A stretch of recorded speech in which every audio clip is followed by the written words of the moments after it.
It's Sergeant at Arms. Secure the quarters and satisfy yourself that all present are qualified to be present during the deliberation of this department session. Quarters are secure and all present are qualified to remain. Sergeant at Arms, advance and post the colors and lead us in the Pledge of Allegiance. All persons render a salute.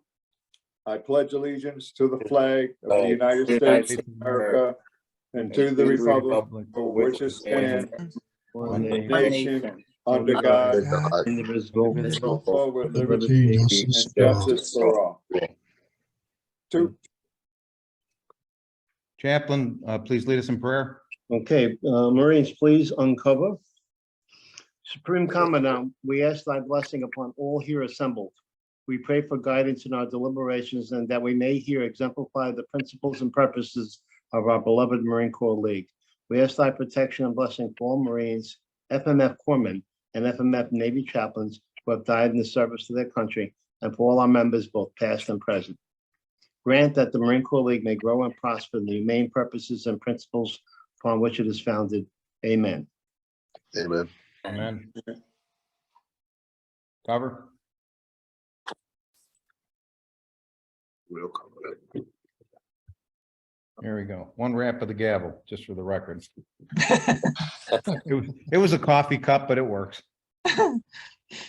Sergeant at Arms, declare this meeting open for the transaction of official business. By the authority of the Commandant of the Department of New York Marine Corps League, I declare this meeting open for transactions of official business. We'll now have the roll call of officers, including Yes, sir. dignitaries. Commandant Curry, Here, sir. Senior Vice Lawton. I guess he went back to work. Okay. Right, he's excused. Junior Vice Wiggs, Here, sir. Judge Advocate Piscotti, Here, sir. Junior Past Commandant Wortman, Yes, sir. Chief of Staff Hildebrandt. Here, sir. The adjutant is present. Paymaster Sampson, Here, sir. Chaplain Annunziata, Yes, sir. Sergeant Arms Westcott, Here, sir. Excused. Web Sergeant Della Badia. Okay, area vices, East Area Forbes. He's here. It's him. Long Island Annunziata, Yes, sir. Metro Area Heidi. North Area Kits, then we know his situation. North Central Lewasco. Northwest Brisbane. South Central Tulo. Southeast Bunch. Here, yes, sir. Southwest Hazard. Here, sir. West Area Harrington. Excused. Dignitaries, PNC, PDC Loven. The only one here is actually PDC Forbes. Here, sir. Is Jimmy Ransom on? No, okay. PDC Wortman. Yes, sir. Okay, Northeast Division Vice Commandant Wallach. Here, sir. Northeast Division Assistant Vice Commandant Wortman. Yes, sir. Northeast Division Aide de Camp Nardilio. Nope. Any dignitaries that I missed? I do not. Chief of Staff. Pardon me? Chief of Staff. I'm here. You got me. I got you. Oh, okay. You got me. This is gonna be the fun one. Detachments.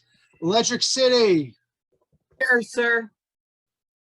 Memorial number 2. Captain William Dale O'Brien, Here, sir. Troy, Here, sir. Amsterdam, Spa,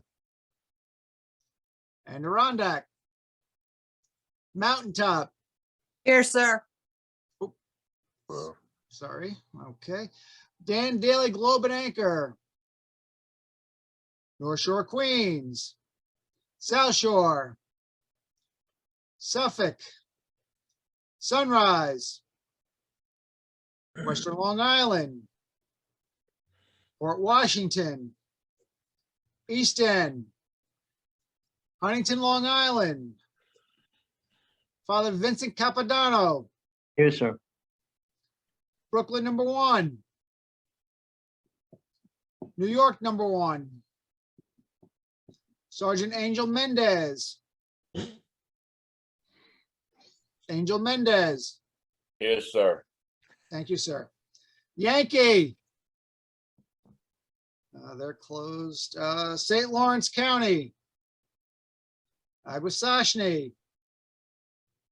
Messina. Essex County Leathernecks. Adirondack Leathernecks. Greater Syracuse.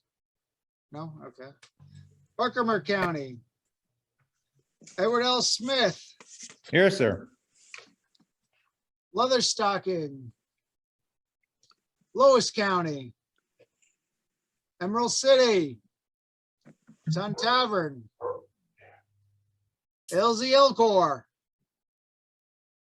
Genesee Valley.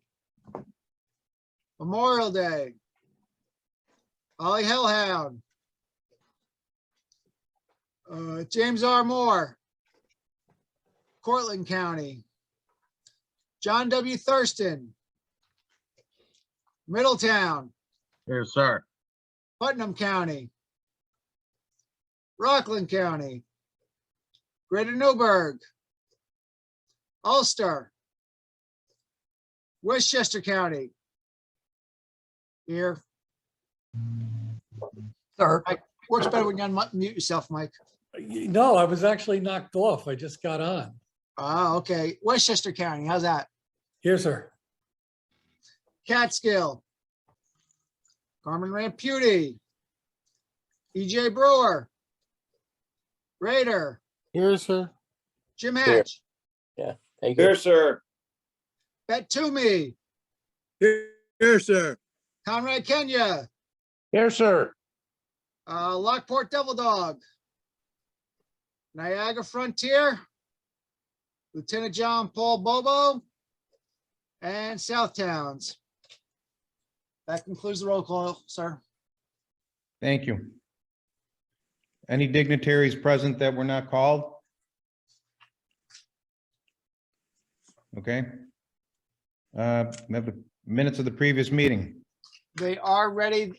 They will be posted to the website as soon as I figure out how we're going to reorganize the posting of documents.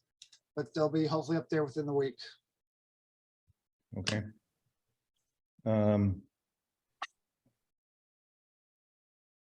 Any correspondence? Sir, I have no correspondence. Report of the paymaster.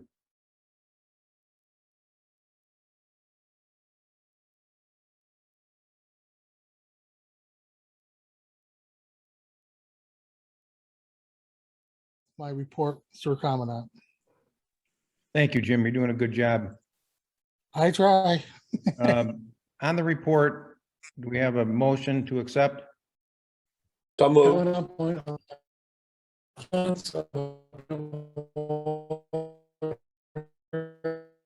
Can anybody hear what that? No. Okay. Am I coming? Who made the Ellen. motion, sir, Commandant? Did you get the motion? Who made the motion? I did. Well, All right, AW made the motion. Is there a second? Second the motion, Bill Keys. Okay. Second by Bill Keys. Sir Commandant, discussion. Yes, go ahead. Okay, just a correction on the issue of membership. If you have a member who has fallen off, you're correct in terms of the reinstatement process. However, if you are going to pay back dues for reinstatement, you do not need a new application, only if he's coming in as a new member and he doesn't want to pay his back dues. So just know the difference between that. Yeah, the only difference, if, correct me if I'm wrong, Mike, if they they pay their back dues, they keep their time served as far as in the Marine Corps League. Correct. If they decide to take the $20 and do a reinstatement, they basically lose a years and start to one. That's the only difference. And it's saving the Marine or the member basically 20, if they're behind $20, they reinstate, they're saving $20 just by reinstating. Right, but it doesn't need a new application. You just have to put that on the transmittal with the code RI. Right, but No new application is needed for a reinstatement. okay, I got, unless they're dropped from the base, and then they have to have a new application, because that's what I'm getting from National. Right. I'm getting that somebody has been dropped. Yeah, if they're dropped, Right. They've been that's dropped, over again. right, they've been dropped off the database. And they say that their monies are there, but please send a new application so we can reinstate the member. That is correct, because I even questioned that a few years ago. Okay, and the other thing with life members, just, there's only 2 times you can become a life member. And that's one, anytime during the year, as long as your dues are paid, and at the new year, the beginning of the new year, but you must have that money in and processed, because once you pass the deadline date, they're not going to honor it. And that's all I have for corrections on that. Okay, we have the corrections. Is that okay with the person that made the motion and the second? Yes, that's correct. Okay. Then on the motion, all those in favor signify by saying aye. Aye. Any opposed? Abstained? So ordered. Report any members sick or in distress. I have one thing I probably should have brought up before we even started. I wanted to dedicate this meeting to a Marine that passed from Schenectady Detachment. I don't know how many of you folks knew him, but Bob Steely was brought to my attention, passed away back in mid-February. And I've known Bob since I got involved in the department back in 2008. And he was a Marines Marine. And he was very active in the Schenectady Detachment with, along with Bob Becker and their Toys for Tots program. So I just wanted to get that out there. And Vinny, I don't know if you received the death notification yet. Yes, in fact, I sent out Sandra, his wife, a sympathy card on behalf of the department. Oh, perfect. That's what I was going to suggest. Okay, you're one step ahead of me. Thank you. You're welcome, sir. Any other members sick in distress or that have passed from your detachment? Yes, sir. My brother passed. Right? John Nardolillo is dealing with some medical issues, and I ask that everybody keep him in your prayers. He's a member of the Captain William Dale O'Brien detachment, but I believe he's also part of the division staff too. Yes. Yes, he is. Okay, thank you. Excuse me, Commandant, just a reminder for anybody who has passed, this is Donna. Please send me some information so I can put it in the newsletter. Yeah. Vinny, if you want to, you obviously got the message there then, right? Yeah. Wait, some of the notice of deaths, I get an actual obituary or a news article about about the deceased Marine, so I could just give that over to Donna as soon as I get it. Thank you. You So welcome. you're getting, Vinny, are you saying that you're getting newspaper obituaries instead of the report? In addition, Oh, in addition to, okay. Yeah. All right, Yeah. that's good. Okay. Mr. Commandant, I would Yes. like to just give a special thanks to Steve Toplinski, who put this Zoom call together and did all this paperwork for the department while he was taking care of his brother's arrangements. And so on and so forth. He did an outstanding job. He deserves a pat on the back. Oh, absolutely. He always does a Yep. tremendous job. Yeah, and yeah, thanks for that, Mike. Mr. we- Commandant, Yes, this kind of falls under sick and distress, but my wife, Kathleen, talked to Dennis Tobin yesterday, and Dennis reported his wife is cancer-free now.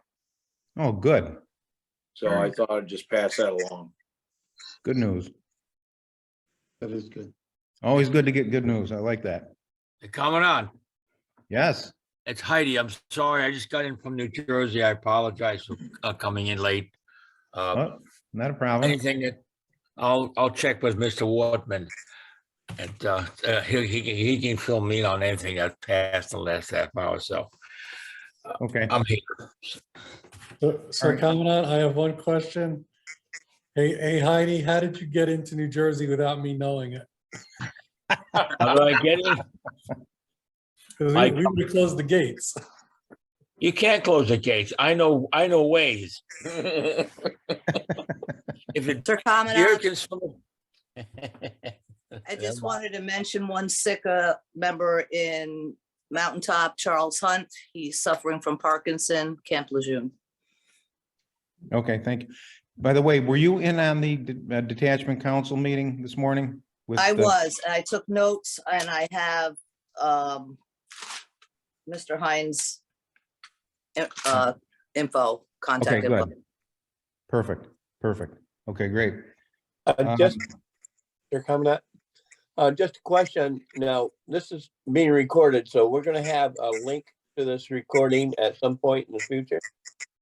Yes, after it's been edited by our adjutant and approved by Brian Hine, we're not sure where we're gonna put it, if we're gonna put it on YouTube or Well, Sir Commandant, the presentation would be a separate video from the overall business meeting. oh, absolutely, absolutely. Yeah, that's what I meant. Bob, Thank you.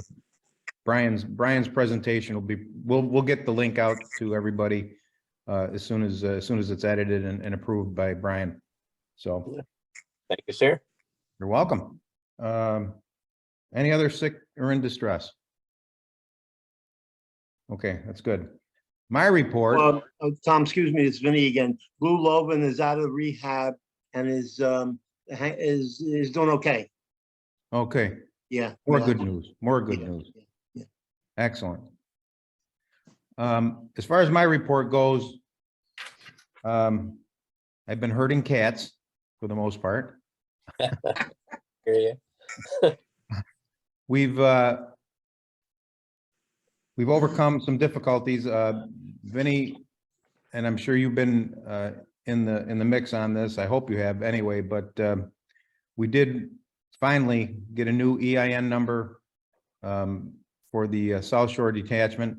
Yep, And I will say it was without the help of the commandant and the paymaster. yeah, Which doesn't make me real happy. in spite of, yeah. In spite of, exactly. But the senior vice commandant did step up, and I don't mean to step on Mike Piscotty's report, but we did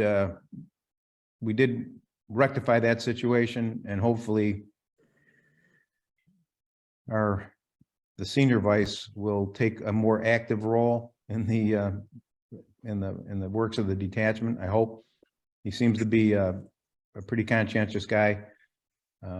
You know, the paymaster just said, I'm throwing my hands up. I'm done with this. And the commandant never, well, he did respond to me and told me he would get back to me the next day. He's in oblivion somewhere. He's never responded back to myself or Mike Piscotty, which led to us going to the senior vice. But anyway, the other issue, I guess, that we're going to deal with is North Shore Queens. Apparently, they have voted at some point to disband the detachment, and we're working through those transfers now. So I think you're gonna have to, Vinnie, I think you're gonna have to reach out to the Commandant, please.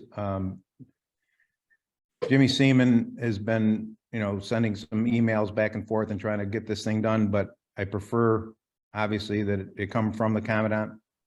And if they, we're gonna need to secure their checking accounts, their colors, and most importantly, the original charter, because that has to go back to national.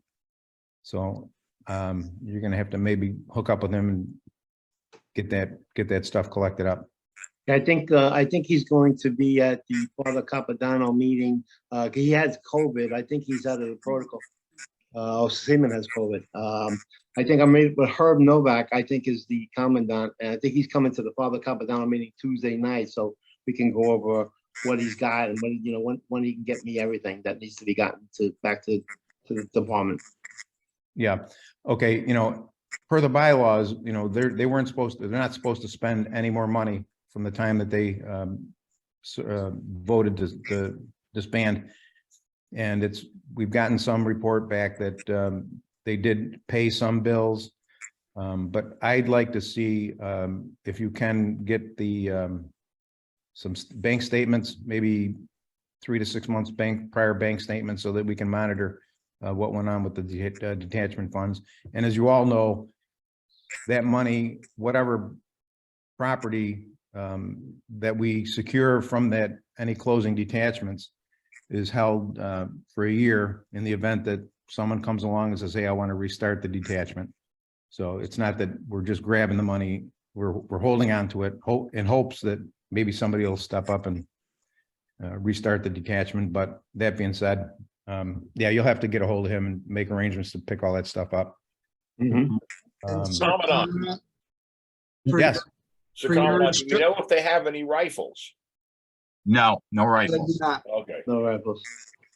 So Conrad, per your instructions last night, and this is, I don't remember if Vinny was on the call last night. You have instructed me to start sending out the letters for transfer to the membership, correct? Yes. Jim Seaman was sending transfers into the department paymaster, and I instructed him not to proceed with any of that because the only one that can sign those transfers are the commandant, the losing detachment commandant, and the gaining detachment commandant. The other issue, and that is obviously in the letter that's going to go out to that membership, is they have the option to transfer to any detachment, preferably close by them, or with the newly started member-at-large detachment, Marine Corps, Department of New York member-at-large detachment.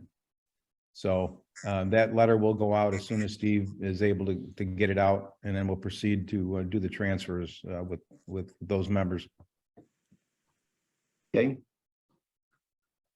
For Commandant, just to elaborate on that, I did speak to Herb Nowak, the Commandant for North Shore, Queens. Very nice person to deal with, very understanding. He did say that they made a contribution to the Semper Fi Fund, which I agree is a very good organization. Did they go outside the bylaws? Absolutely, but he claimed he didn't know about that in the bylaws. However, right around the time they voted to close, Steve Topolinsky had sent them an email about it, and there was an email thread, and he, I believe it said it in the email of what they're supposed to do, how to do it, and Paymaster Jimmy Seaman kind of went out of bounds on that and contradicted a lot of things from what he said and from what the Commandant said. So I think right now, except for that payment to the Semper Fi Fund or donation to the Semper Fi Fund, the only thing they did was pay their rent to the, I'm not sure if it was the VFW or American Legion building that they meet in. But we had this conversation, so I just want to bring it to everybody's attention. If your detachment or any detachment, if your area vice is closing, you need to follow the bylaws. If they have any questions, feel free to give me a call. I'm available. Okay, Mike. While there probably was some technical, whether violations, I guess, of the bylaws, as long as that money was sent to the Semper Fi fund, I really don't have a problem with it. It's obviously a good cause, and it's within the Marine Corps League purview, I guess. So,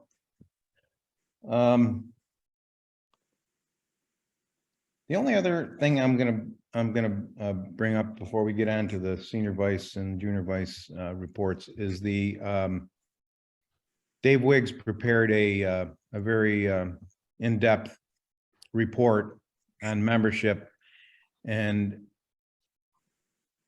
his report, I believe, will be available if, and I'm specifically mentioning this to the area vice commandants. We've got what I consider too many delinquencies in the department. We're showing probably, I think about as 375 delinquent members. And, I'd like the area vices, when they make their visitation, to ask these detachments, what they're doing about retaining these members and getting these folks caught up in their dues. For a couple of reasons. One being, and Steve has this. Steve has a template, and I'm sure he would make it available to any of the paymasters. It's basically an invoice for the dues, and in that it describes what I consider important is that any member of the Marine Corps League that has a Marine Corps League license plate, part of your agreement that you signed when you applied for those plates was that you would keep your dues current. And with the agreement with New York State Department of Motor Vehicles, we have the authority to revoke those license plates for non-payment of dues. And while I don't want to go there, nobody wants to go there, but it might be an incentive when you speak to these paymasters, that they imply, get to their members that they're in jeopardy of losing their license plate. And I've asked Steve, did I ask you, Steve, or did I ask Dave? Give me a list. I want a list because I'm the administrator for the license plates. If you can get me a list of the delinquent members in a PDF, I'm sorry, either PDF or Excel, I'll run a comparison with my my database, and maybe send out a letter to anybody that's delinquent that has a New York State license plate, and advise them that if they don't get their dues caught up, that I'm going to send the letter to DMV and ask that those plates be recalled. So,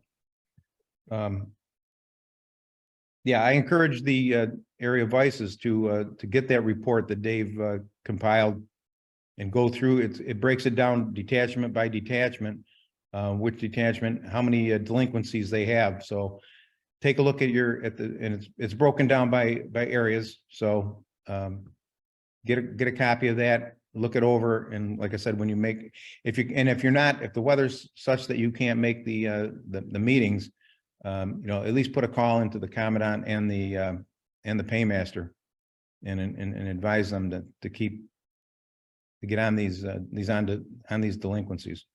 So, Commandant, that report went out to the area vices last night. I'm sorry? The report that you're mentioning went out to all the area vices last night. Okay, so area vices, check your email and download and print that and have a look at it, and please pass it on to the detachments. And like I said last night, I know for a fact that some of the numbers might not be perfect because National is behind at least a month, like Jim Sampson says. But I've had him. I've got some delinquencies, or I'm sorry, delinquencies showing up on my personal detachment that I know were paid back in October. So even transmittals that were done in October were not processed by the time they compiled their recent roster. So, and make sure, and I don't know, I guess everybody, I'm hoping that everybody has received their, or at least looked in their email to find the last roster that was sent out by Steve. So, okay, on that note, I'll have the report of the senior vice. Dean, you gotta unmute. Dean, he's yourself. on the, I think he's on by phone, isn't he? He is on by phone, but he's muted. So if Okay. you're listening, Dean. He's All right, looking well, for the he's- switch now. What's that? He's looking for the switch now. Well, I gotta give him some slack because he's driving a truck with a plow on it and a wing carrying about 14,000 tons of salt. So if he doesn't click in right away here, maybe we'll back up or we'll catch up with him another Filling time. people's driveways as we speak.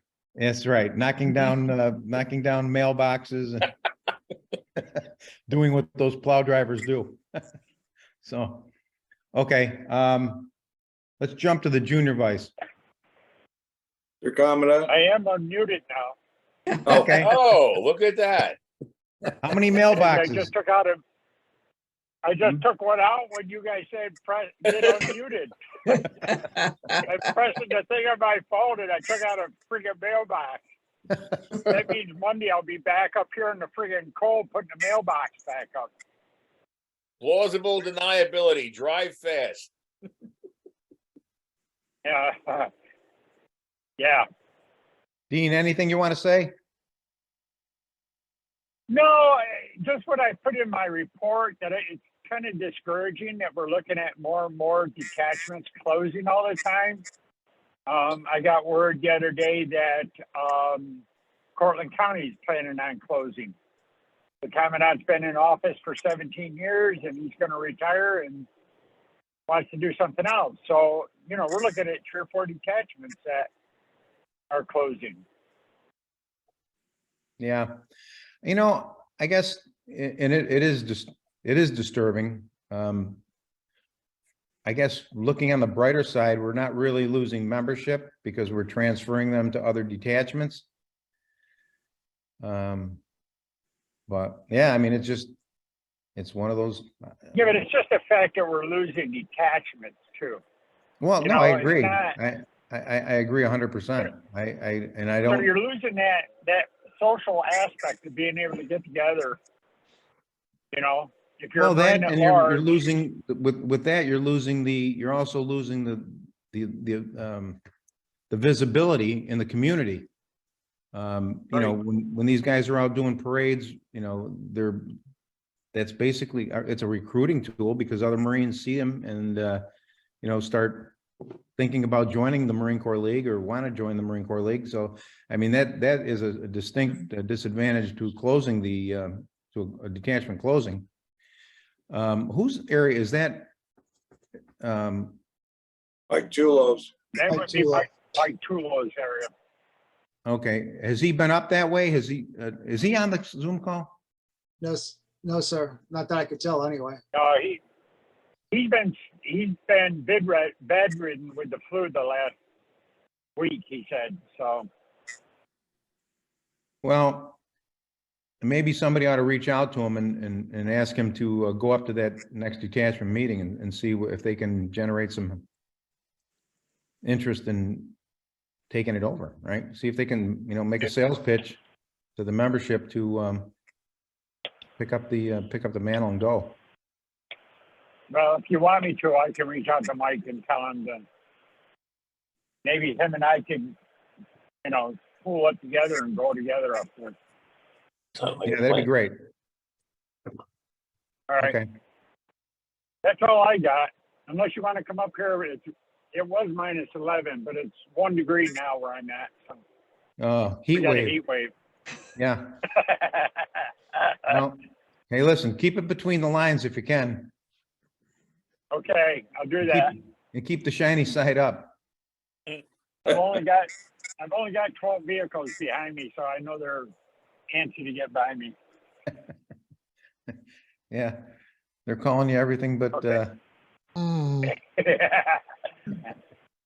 all right, weren't calling me that when it was slippery this morning. yeah. Okay. All right, thanks, mute Dino. myself Appreciate again. it. Yep. We'll be in touch. Sounds good. Dave, back to you, Junior Vice. Sir Commandant, as I submitted my report, I attended the Marine Corps Ball with the E.J. Brewer Detachment, where I was guest speaker, and the John W. Thurston Detachment. And I assisted with Jim Hatch Detachment's Toys for Tots program. Also, I included the roster totals from the end of the year roster. We're sitting at like 32% unpaid of our annual membership. But I'd also like to point out our membership consists of 3,034 lifetime members. And we only have 1,175 annual members. So we're kind of leaning more heavily on the lifetime members. And we need to try and work on increasing our annual membership, because annual members tend to participate more in the detachment than the lifetime members, because the lifetime members, a lot of the older Marines that can't attend anymore to, individual meetings. So we should work on that. Also, I included the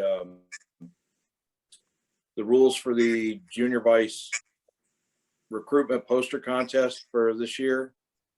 I'm going to get an email together with Steve to get sent out this week to push that program, because up until now I've gotten no interest in that from any of the detachments, and I'd like to, increase that.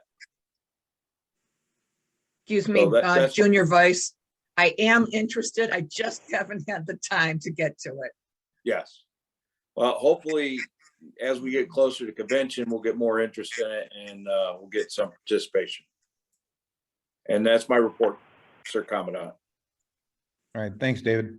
You make a good point there about the annual membership. The other thing to look at when you're looking at annual membership versus life membership, at least the department receives income from the annual membership. We don't get any type, unless I'm wrong, I don't believe that the department gets any type of payment from the life membership, right?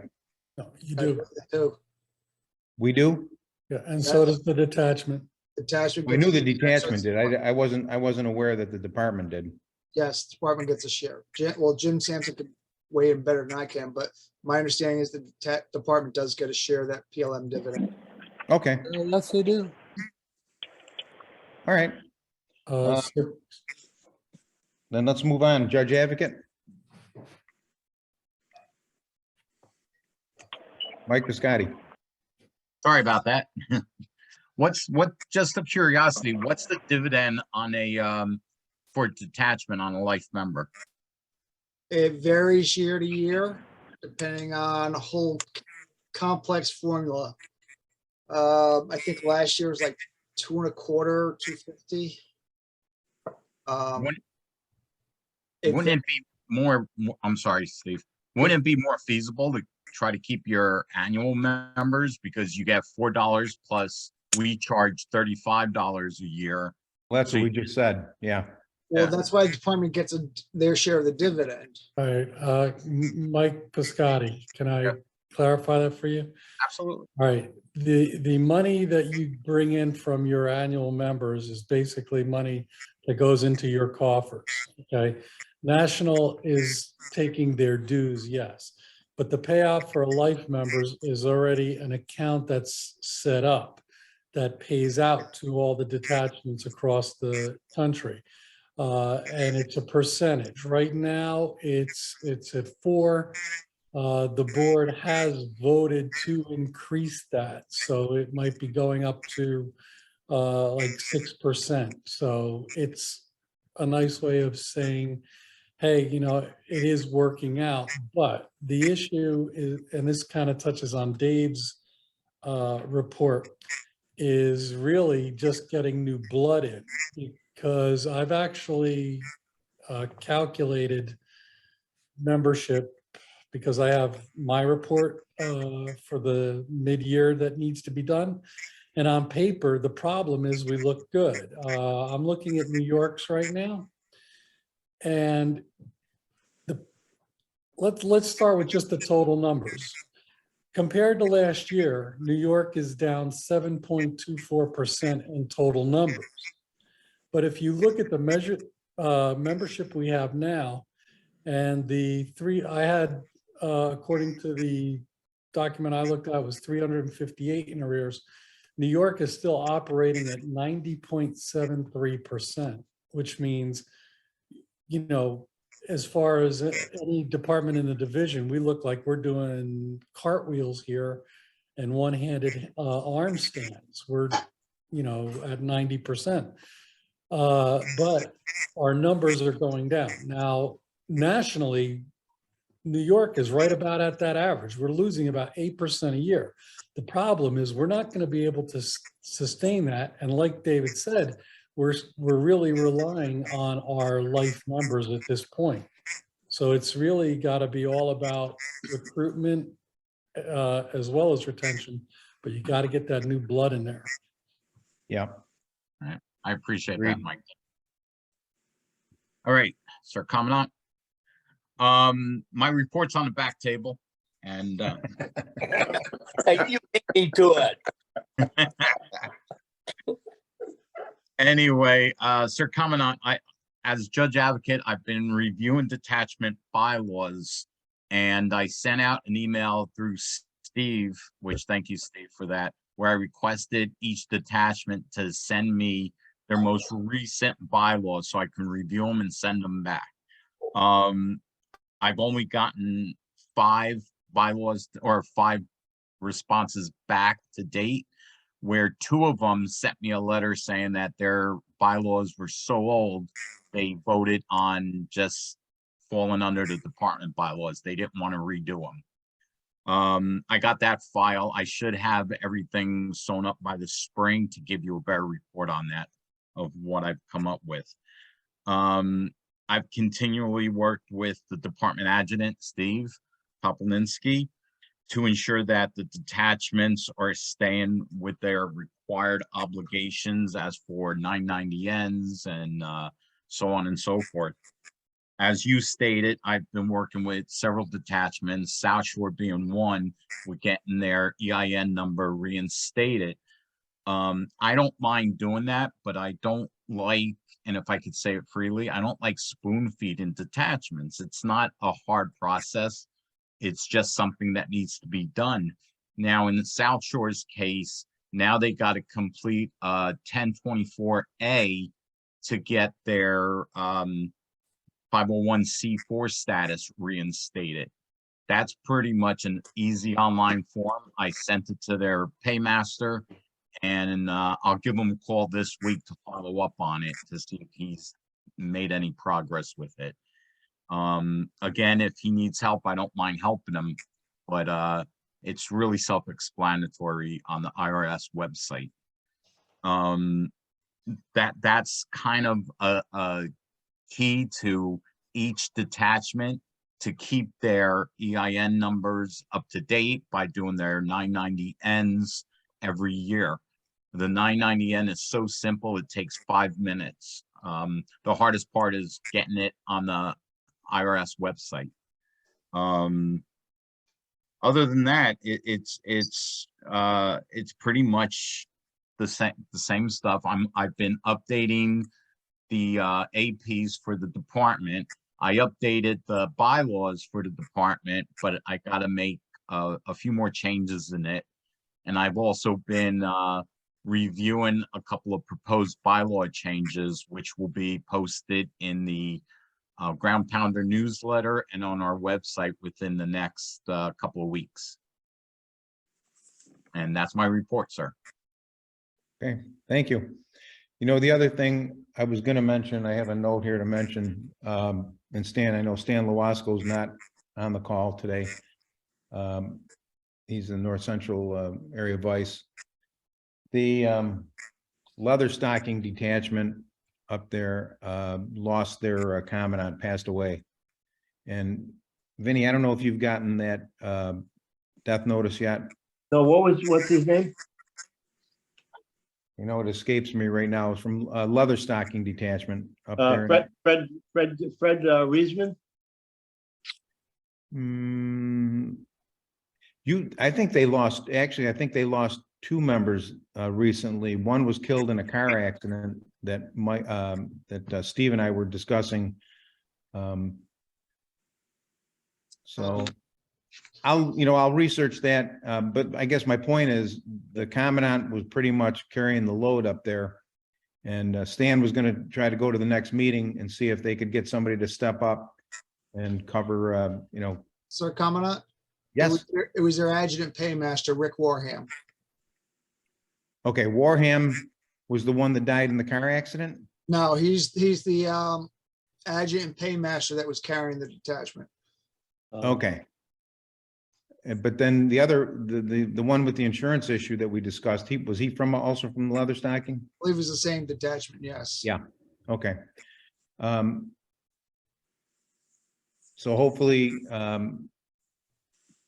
Stan is going to be able to get out to the next meeting and generate some interest in getting somebody to step up to the plate in that detachment. And that other issue that I wanted to bring up, I probably should have maybe brought it up earlier, but here we go. The Marine from leather stocking that passed away, was killed in a car accident, was delinquent in his dues. Therefore, he wasn't eligible for the accidental death payment that you're all entitled to from your membership in the Marine Corps in the Department of New York. So Area Vices, that's another point that you can make when you're talking to these detachments about their membership and their delinquencies. Not only are they jeopardizing their Marine Corps League license plate, but they're also going to be unavailable to, their dependent will be unavailable to collect the accidental death. Commandant, do you have an amount for that? The accidental death? Yes. What is it, Steve? 3,500, sir. How much? 3,500. 3,500, yeah. Did you get that, Donna? Yes, thank you. Okay.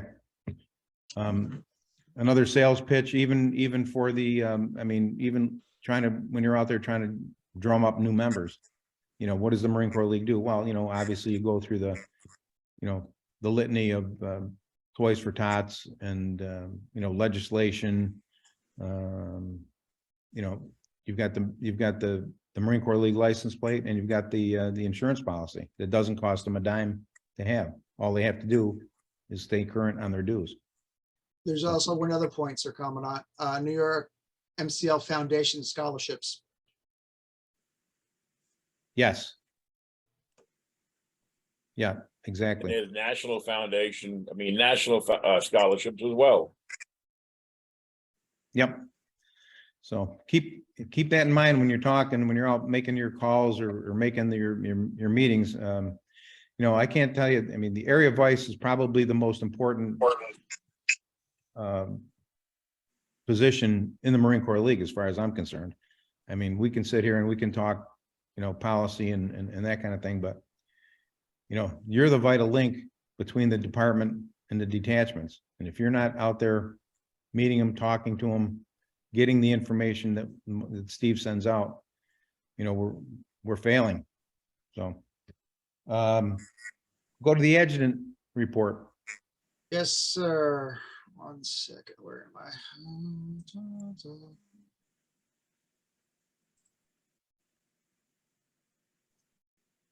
All right, I'm just going to summarize this briefly. It will be posted online and available to anyone that wants it. We currently have 2 detachments that are in the closing process in the final stages. There's the last couple of members are being transferred out as we speak. Once they are officially closed, we'll be down to 58 detachments in the department from 60. Our PLM audits for this past year, they come out every July. I asked they be done by November 31st, but in reality, they do have to be international before December 31st. This year, 47 audits were received out of the 60 detachments. It would give us about 78.83% compliance. We're down like 3 from last year, which is actually kind of sad. To get that dividend come the spring, you have to have a current ROI, have your 990 submitted and current, and let's see what else. ROI 990 and have submitted the PLM audit to me via, so I can get it to national by December 31st. The amounts vary depending on the number of life members and the current rate that they're issuing the dividend at. 990s. The report that I, excuse me, the report I sent out on the 23rd. We have 2 detachments that are behind their 990s. One of them is claiming that it's been filed. I have gotten 0 confirmation from them. I keep getting the sidestep when I ask for it. So until I see proof and or the IRS shows that it's been filed, they're behind. The data that I used for this report, I downloaded it on the 22nd. However, the IRS was only current as of September 12th for most of the data. One item was November 14th. But with that information from September, we had 9 attachments at that time that needed to file their 990s. Of the 9, one of them has reported to me that they filed for an extension. That's yet another reason for detachments to submit a copy of their confirmation when they submit their 990s. So if I have it on record, you won't be in that yellow or red because I have the confirmation that says that you filed it. Because I download the data, I generate the general report, then I search online for those that are in the trouble zone, and I also check my files for what I've received. I try to be as detailed and as efficient as possible to be as accurate as possible based on the information presented. Steve, excuse me, those 2 detachments, have the area vices in those areas been notified? Yes. One is the New York detachment number 1, 226. They say they've filed, but I've not received any proof of it. The other one is the Greater Newburgh 249. I've sent them emails as well as the area vice. 249 was also the one that we had the issue with their officers being delinquent. They have since submitted the transmittal to the department who Jim Sampson has sent up the chain to national. I have not heard anything about the 990s as of yet. Officer installations. Every year from between September and May, detachments do hold their elections, get their officers elected and installed.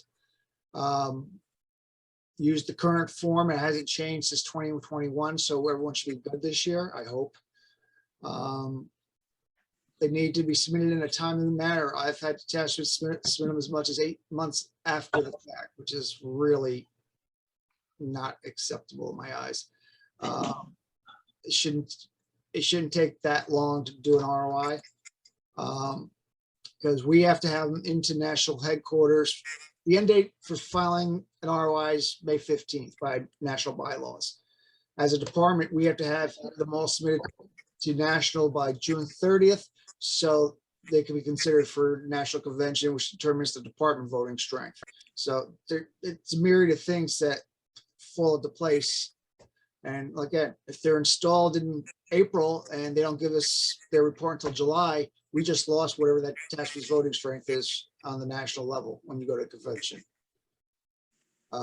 Twice for TOTS after action reports. This is a new item for the department.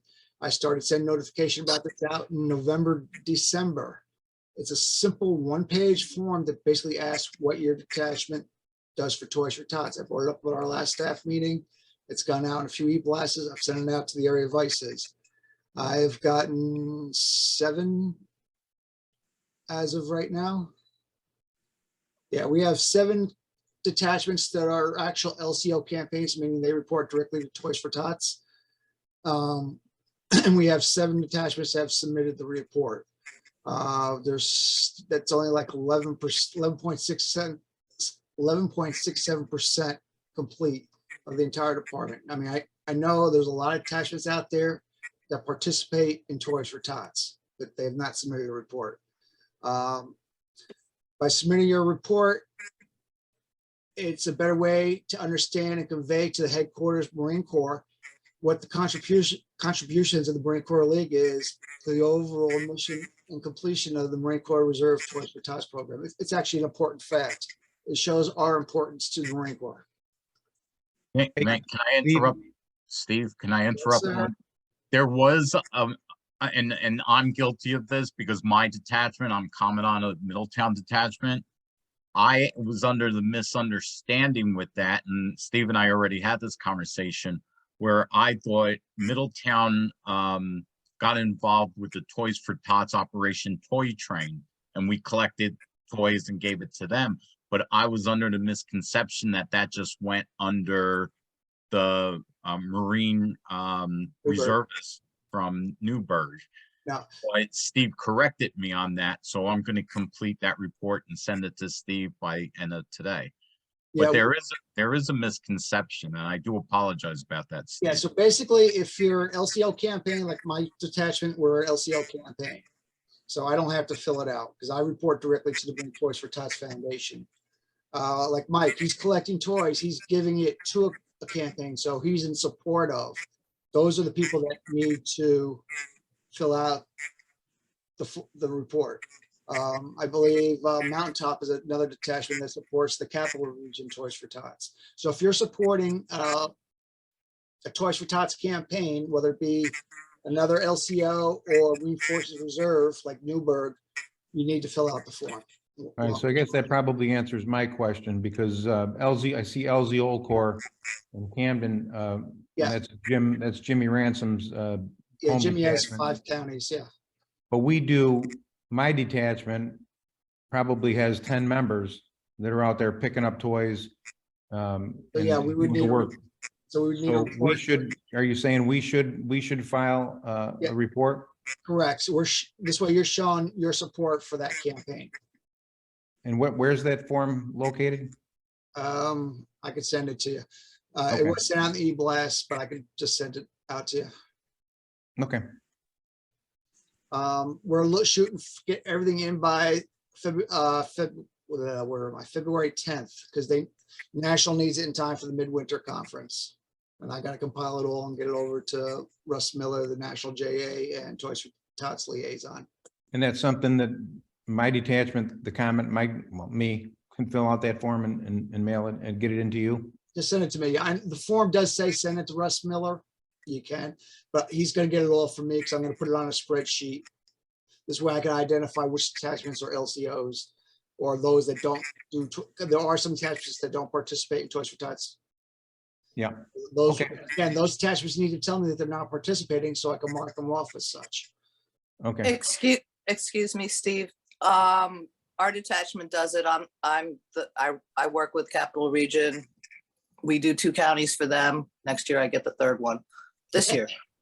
So yes, When I put in the form, because I do have to call the paymaster to see what she sent up to them. I have what I did. Do I put in the events that we did during the year to raise money for Toys for Tots as well, or just the Toys for Tots events? Let's see. That's a good question. I gotta look at the form. There we go. One sec. Excuse me, Steve, what's the form number and what type of form is it? So I could inform my detachments? I could send it to you. It's actually on the national website. It's Okay. called the Toys for Tots Detachment After Action Report SOP 2.0. Can you see it up on my screen? I Yes. can. I just wanted to. Okay, so basically October through December 2023, Department of New York, your name of your detachment and number, Yeah. Contact. Your detachment chairperson, contact. Now, do you support Marine Corps Reserve Center? Yes or no?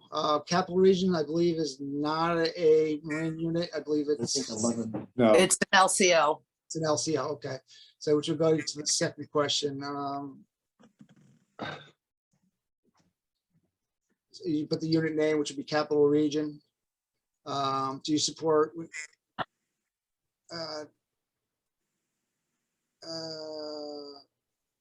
that would be a yes.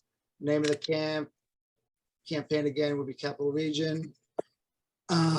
This one would be no. And this one would, is Capital Region coordinator or league member? No. no, So it would be, answer there would be no. Just total number of toys collected and monetary collected. And if any notes you want to add here. Right, it said events. Now, I did the caravan. I went to a couple of Toys for Tots events. But then there's the events that the detachment holds throughout the year to help raise money for Toys for Tots. Are they included as well? Your choice of what you want to put in there. I want it to sound good. And it says use I additional, want it to paper- look better. use additional paper if necessary. Awesome, thank you. No problem. So the last thing is our TACCOM rifle audit. We're getting down to the wire. The audit's still ongoing. I still have several detachments that have been requested information and they have not responded. I just was, this week I sent out follow-up emails to them. I was speaking with Senior Vice Lawton about this and I'll be sending him the outstanding list of these detachments and he'll be making phone calls to see what's going on and why they haven't answered. One of the detachments is one that we're closing. They did request labels to return their rifles, but they have not yet returned them. It just started to become an issue.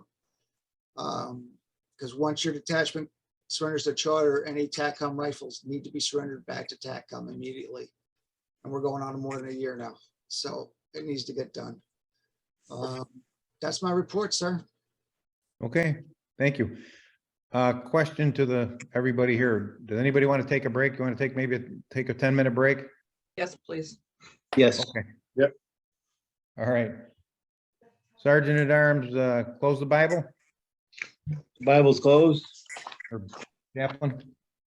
Yes, sir. Please uncover, closing the Bible. And we'll reopen them, about 15 minutes?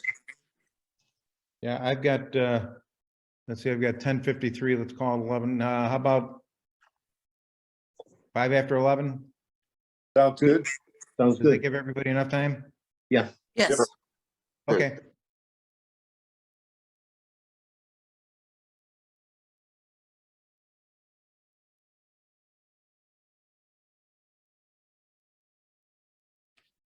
Open the Bible. I'm back. Here he is. I exited before. So anyway, Chaplain's doing his report. A couple of numbers, and then I want to get to really, which I think is the most important thing. We processed 46 notice of deaths in the calendar year 2022. In the last weeks, our last meeting, our last quarterly meeting, we processed 10 more through today. But the numbers seem low, and I'm wondering if what's happening is, I think the detachments are all over the map with the process. Because I get, from one of my own detachments, 6 copies of the notice of death with 2 Marines. And those are the copies that are really supposed to go with the transmittal Right. to our paymaster. So I have a feeling that what's happening is they're sending the notice of deaths to the paymaster and not to the chaplain. So I have a feeling my numbers are understated. Okay. And the way we could probably rectify that is maybe when Jim gets a notice of death, he emails me the name, or we've got to figure out a process. So because I think they don't know what they're doing now. I really believe that the detachment, some are listening or reading the rules and the others don't know, or there's so much turnaround in the local chaplain and detachment level, but something seems to be wrong and I'm not sure what it is. So that's the key thing. I think it's probably the dual process of sending the, notice of death to the transmittals and then sending a separate copy to me, either electronically or paper. I have a feeling they're not doing, some aren't doing the right process. Right. So I don't know if this may be a division or a national issue, but it may be worth exploring to see if there's a process that's broken down because it's a new process. That's the gist of my report in terms of what I'm experiencing, getting the notice of deaths. Mostly paper, but some electronically. Yeah. Well, Jim, Jim Sampson, you can. What do you think, Jim? Basically, in. what I can do is I can carbon copy you when I send it to National, when I send it to JD. Okay. I can just send you a copy of everything too, and then you can double check to make sure you got it. Okay, that's good. In fact, speaking of JD, the last 2 weeks I've sent electronic notice of deaths to JD and Howard, and JD's emails seem to be bouncing back, or it's not accepting my email. Did he change his email address? No, mine hasn't been bouncing back. Matter of fact, the last one I sent to JD was, I think, with Greater Syracuse. And I noticed within a week's time, I got a yellow copy back from National from one of the girls saying it was processed. So okay, yeah, I asked Howard to have JD send me a test email to see if I'm getting, he's getting, there's because his email address seems to be the same. In fact, the one that Tim mentioned in the magazine is the same one I have. So I don't know. But, somebody said JD was out of the office. Or something. Was it this week or last week? Did I hear that correctly in the? I can't, when I contact somebody, that's Bob Walker. Okay. I'm sorry, Mike Wallach. What did you say? Bob Borka's out of the office. Oh, Bob is out of the office. Okay. Oh, by the way, we're having an issue ordering covers. No one seems to have covers for new members. And they're not in the magazine. Do we know where we can get covers besides the magazine? Or there's check with Al Merrill, okay, quartermaster. Okay. I have a question about the chaplain, the death notice. The death notice has got to go to, a copy's got to go to the chaplain, correct? And to the division paymaster with a copy of the obituary. Is that? No. No, sir. No? No, a copy of the death notice goes to the chaplain. To the chaplain, okay. Of the death notice and the transmittal goes to you. To me. Okay. And then I'll send it international and we'll hopefully get them dropped off the database. Okay, Vinny, there's also one more step in that process. Yes, sir. You have to send it to the national chaplain, Howard Schaefer. Yes, yeah. Howard and JD are on all my process, all my notice of deaths. I send them both at the same time. Okay. Yeah. The curious thing is, I wonder if it's probably too much work, but acknowledge that he got my email. Other than looking at it, It's a catch-22. I normally don't receive any kind of confirmation, but one of the things I do to safeguard my sanity is I will always CC myself. Just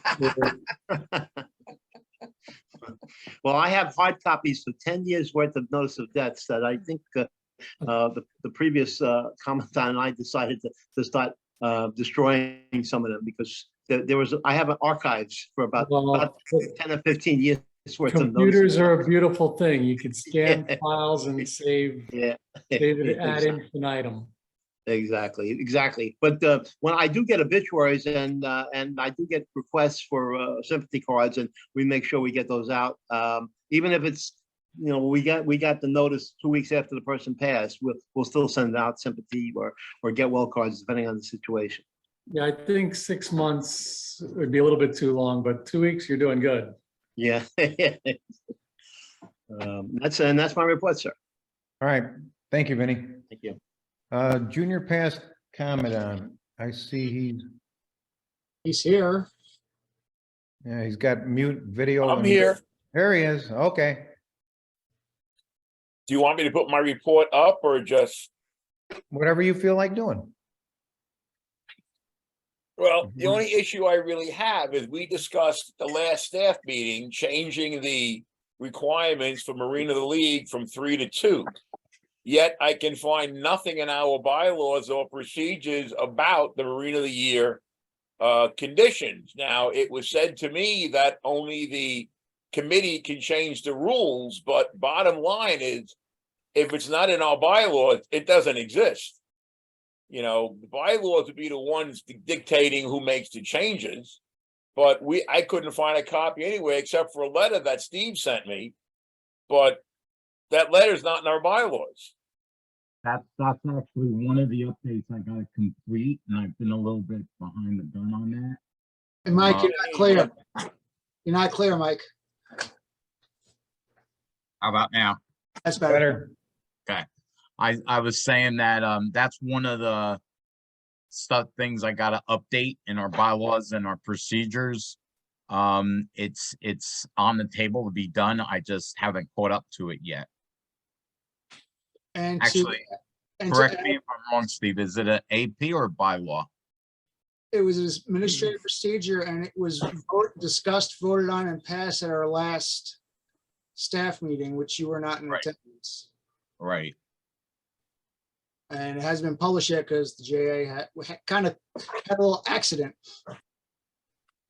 So I'm just concerned at the next convention, if we only have 2 nominees, I would hate to see them tossed because we can't waive that bylaw again. It's been passed, Tom. And if you read my e-blast with the guidelines, it says it's to reflect a minimum of 2 are required now. Okay. And it's on the website is that it says the minimum required, and I did put out that it's a new guideline, and we added the guideline for associate of the year also at the same time. Yeah, it should be the same thing, yeah. So it was addressed and taken care of. All right, that was my only really issue in this. I mean, you know, I'll be out of office come June. I think, you know, I've tried to do my best to help Tom in any situations he's had. I've nudged him a few times, suggested a few things, you know. I'm sure I may have ticked them off once in a while, but, you know. Not at all. And my job is to advise and suggest. So that's what I've been doing. And the members of the Marina York Society were all contributed to that revision. All the, at the time, living members, we put the draft together. Every member had a chance to look at it. And I know Timmy made a lot of corrections of my screw ups. And we put together, I thought, a pretty solid AP, and it was a team effort from all the members of the Marina of the Year Society. So it's going to say in the bylaws, only the Marina League Society members can make changes? No, but we felt since we are the recipients of the award, we are probably best suited to help craft the guidelines. There is no restriction on who could submit an AP or bylaw change. I didn't think so. All right, thank you. Yes, sir. Okay, thank you, Tom. Chief of Staff, do you have anything to say? I certainly do. You know me well Of enough by course, now. Oh, no. Oh, sorry, Jim. As many of you may or may not know, I've been putting together the spring meeting. It is going to be here in Western New York. Now, with that being said, I want to give a little nudge to the people across the state because we in Western New York travel all the way over there. So I want to encourage folks to come out to Western New York this spring, April 21st and 22nd. Now, as far as reservations are concerned, thus far we have 9 so far, and I will keep everybody abreast on what that is. I do want to take a moment to thank Mike, Steve, and Jim, who have been extremely helpful because this is my first meeting that I'm planning. Oh, well, I don't want to say all by myself because I'm having all this help. But I do plan on doing next year's up here as well, because I'm learning so much. One thing that I want to address is the membership that was brought to us before. I think I heard this at one of the Commandant's Corners with Victoria. Victoria, what's her last name? McCoy. It seems to me that there was some type of ability for the detachments to create, I think it was called like a fire group. And what it was an offshoot, an offset of the detachments for, let's say, people who are younger and maybe want to have something like paintball instead of just like a picnic. So they do things that are more youth oriented. I just want to throw that out there because I don't remember exactly what it was called, but Donna? Yes, sir. Fire team. Fire team. Thank you. I was close. Fire team. So if maybe somebody wants to pick up the ball and run with it on that, just thought I'd throw that out there. That's it. There, Donna, there is, Yes. I believe, a document on the Marine Corps Legal Library that describes the fire team concept. I did look, but I didn't find it, so I'll look again. Okey doke. You might want to check the member library. Thank you, Mike. Okay. I'm done. Thank you. Web Sergeant has not chimed in yet or signed in. No, sir. Yes, no? No, sir. Okay. We'll go to area vice commandants, East area. The Commandant, my report's on the back table. The only thing else that I'd like to throw in there a little bit is, Captain William Dale O'Brien had 17 members drop off the roster. And Jim Sampson and our new paymaster from Albany is working on getting them back in. But last night we talked about the concept of having a little segment of paymaster information available for leadership school or something, or doing it online, just so that they can get headed in the right direction. But, when we talk 17 members that fell off, they're not being shown anywhere because they went for 2 years being unpaid and now they're gone. And we get into how to get them back on and, other things that we've already talked about today. But other than that, I continue sending my emails and stuff. We're working on all of the lists that Steve keeps giving us. I can't tell you how much we appreciate Steve's efforts with all the stuff that he does. And it really makes a lot of difference. So my report, again, on the back table. Thank you, sir. All right, Timmy, thank you. Yeah, the only thing I was going to mention to you about was Bob Steely. Did we have some representation there from the department? We had about 24 people at Bob Steely's wake, and I personally was up at the National Cemetery with the Monday Squad, where I made sure we presented the brass to his son, who was Nice. a colonel in the United States Army. So, Okay, great. Just wanted to, I wasn't aware that Bob had passed away. it But came up quick. We also saw Bob Becker there, and Bob's doing okay, although he slowed down a lot. Looks like he's mostly in a wheelchair now. And you can see the picture in Semper Fi. It looks like he's lost a lot of weight, but part of that's from not being so physically active. Yeah. Okay. I just wanted to make sure somebody from the department was at the wake. Yep. Well, like I said, we had at least 24 Marine Corps Leaguers. Most of them were in uniform. And the Electric City did a nice job. Good. Excellent. Good to hear. Okay. Long Island. Yes, sir. So I guess I'll start off with detachment 240.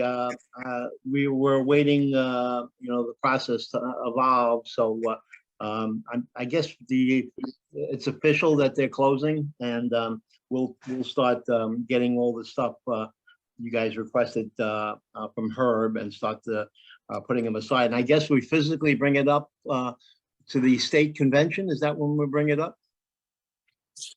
The charter and the colors and. Yeah, that's fine.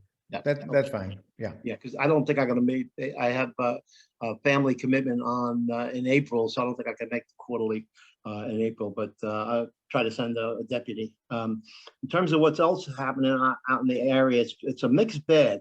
Father Capodanno is thriving thanks to the acquisition of Brian and a bunch of other Marines. So you're gonna see their numbers double or triple from 23 members to 50 or 60 right away. We're starting to do a heavy recruiting because we physically moved the location of the detachment. We moved it from, we haven't voted on it officially yet, but it's gonna happen. Manhasset, which is where it was started, is a yuppie area with all rich white people. And that's not where Marines live. So we're moving to Elmont, which replicates what the Marine Corps is about. It's multicultural, multi-racial. It's Elmont, and it's got the second largest American Legion post in the state is in Elmont. And Wow. I'm almost like a charter member that I've been there for 20 years. And they've allowed us to hang our hat there going forward, support us with everything that they do.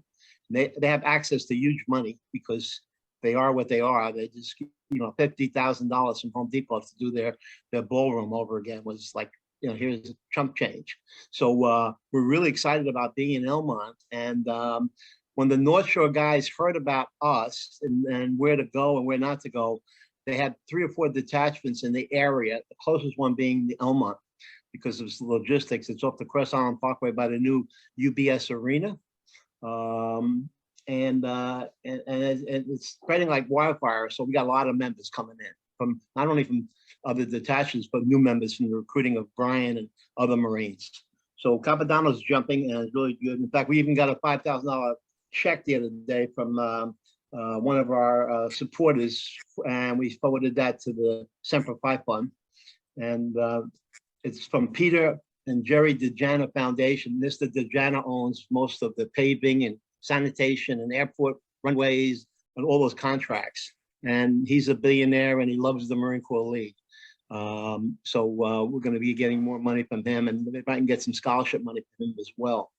What else is happening is we're hearing that the issue with the guys and the detachments is they're really not good with administrative details, getting everything done the way it's supposed to be done on time on a regular basis. So what I got to focus in on now is making sure that each detachment is in compliance with all the things we tell them to do, like ROIs and etc. So I've got to come up with a cheat sheet that by detachment to make sure I get everything on a timely basis, or more importantly, Steve gets it and the department gets it on a timely basis. Let's see. Sunrise and Suffolk County detachments continue to thrive because of all the activities they do and all the events they hold. The smaller detachments is where we find there's issues because nobody wants to be commandant, no one wants to do anything. And it's actually kind of godsend that the smaller ones are folding and they're going into the bigger ones because the bigger ones have their act together. It's kind of a weird situation. So I think- No, I agree. I agree. The net is we're going to grow, but we're going to be less detachments. I could see another 1 or 2 folding, but I could see Suffolk and Sunrise having 350 members. And they do a lot of events because they have their own building and they have their own committees that do fundraising. In fact, the North Shore Queens is a blessing in disguise because they have 3 events that they do that are tremendous, and they didn't have enough manpower or youth to do them. And the first one is a commitment with the New York Mets and Citi Field to not only do fundraising in front of their building, but to do colors prior to the games. Oh, wow. Yeah, so I said, we need to have be really squared away on this. And when I contact the Mets with the prior management of 240, I want to make sure we can commit and be squared away to handle such a big fundraiser like that, because tables outside Citi Field with 50,000 fans. I mean, it's a challenge, but it's a great challenge for us to raise a lot of money. Absolutely. And then the TV PR I can't even quantify what that will be. So that's one of the events. They have two other events that are huge, and they haven't been able to really execute them in the last couple of years because of most of their members are so old they can't even go out at night. Yeah. So No, I agree. yeah, so it's that's going on, and Sunrise has a Heritage Night. They do it every year. They get about 200 Marines to come to this Heritage Night. They do Marine Corps trivia, and all the detachments sort of send a couple of bodies, and it's complimentary chow and a cash bar, and that's in my report. It's on February 25th this month, and now it's just really full steam ahead with now that COVID's over. We're getting back to basics, and things are looking pretty good out in the island. All right, sounds good. The only thing I was going to mention to you, and when you get Dave Wiggs's report, Sunrise Detachment is showing 37 delinquent members, which really, when you take into consideration their total membership, isn't extremely terrible. It's funny you should mention that, Tom, because that one thing I failed to bring up. We have a feeling that some of those delinquent members are dead people. Oh, well, that would make them delinquent. I think, in fact, they're auditing their list now when they suspect that half of them or 3/4 of them were dead, and that's why they haven't paid their dues. So we're doing an internal audit, because even Father Capodanno, we have an active duty Marine, not active, a U.S. Marine, a member, but he's showing up as a delinquent on Fort Washington's detachment because he's a transfer. So he's delinquent, but he's current with us, and he's delinquent with Fort Washington. Yeah. We're having situations like that. So we're trying to audit this thing, but I have a feeling that the delinquency may not be as bad as we think it is because of the staggered payment process too, because we're showing people delinquent, but the money is already sent into the national. So well, that's what I said. That's what I said earlier. I've got 13 delinquent, but I know for a fact it's only maybe 3 or 4 because they haven't processed the transmittals. But stay in contact, Vinny. Stay in contact with Dave Wiggs. Yes. And because he can help. He'll work with you guys to get those rosters straightened out. Yes, we actually got an email last night from Sunrise about that very issue. So they've got like a little task force going over the delinquent list versus the dead list, and they're going to report back to us, and I'll send it on to Dave. Okay. Great. Yeah, good with you, Dave. And that's my report. Okay, thank you. Thank you, sir. All right, moving on. Metro. Oker. Yeah, Ricky Ho. I unmuted. Okay. So, I'm doing all right. Personal medical problems. I've kind of been delinquent as far as visiting the various detachments, but I'm in contact with them. Staten Island is doing well. Their delinquencies is being handled quite well. Staten Island just finished their Toys for Tots. Was very successful again this year. Brooklyn is doing well, as is the Bronx, as the Yankee rather. New York #1. Ferdinand Rodriguez, he's the commandant. He's desperate to try to hold the detachment together, but he has such a diverse staff.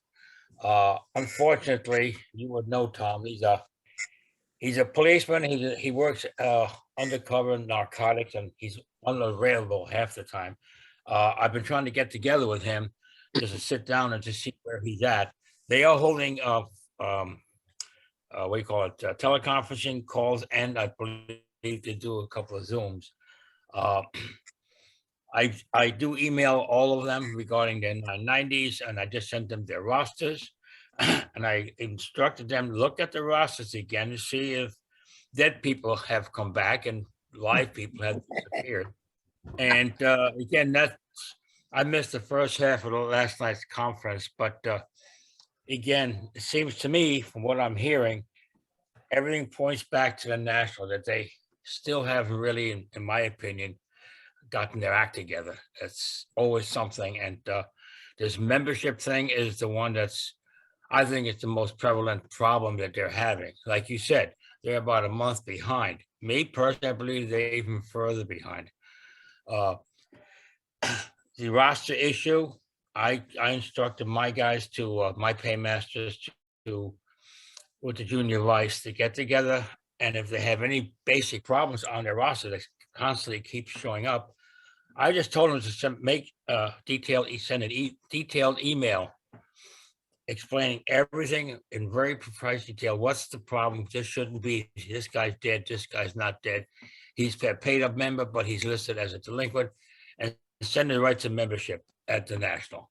Well, the other thing too, Volker, is make sure you keep Dave Wiggs in the loop with that. CC him or BCC him. Yeah, that I'm a remission. I'll take care of that as soon as we hang up. I'll send a follow-up email to the detachment, because it seems to me he has to be in the loop, obviously, and that I'm remiss on that. I apologize, but they'll be taken care of. But it seems to me you have to hit the membership down there. The rest of the national, I don't know what's going on there outside of my purview, but I know his membership is the biggest issue. That every time I visit the detachments, the first thing they come up. I submitted this transmittal 4 months ago. He hasn't gotten his membership card. The roster says he's delinquent, but here's the transmittal saying he paid up 4 months ago. So this is a constantly revolving issue. And I just don't understand it. Again, it's way over my head as far as administration. It's in the membership. To me, the whole focus is down in Washington or Quantico in the membership department. I just hope they're really working on it, because not this roster, but the one before that, we had in Staten Island, we had dead people show up again. They've been dead for 2 years. Yeah, I've had the same thing. So other than that, but they are, I constantly email them. I'm making sure their 990s are in the process or being worked on. All the detachments are in the process of nominating their officers. Staten Island will start their nominating process on Monday. So all the detachments will have their officers elected by the deadline, and I make sure that their ROIs are submitted right after they get sworn in. So, and I plan to visit starting next month. I'm going to try and make every one of the meetings, and hopefully get together with Ferdinand to see where he is with his staff, with his membership. And that's about all the report. As far as my report goes, I apologize for that also. I'll type it up, finish it up, the report as soon as the meeting is over, and I'll send it up to you and to Steve. All right. That's Thank you, sir. Sir Commandant, Yes. quick question.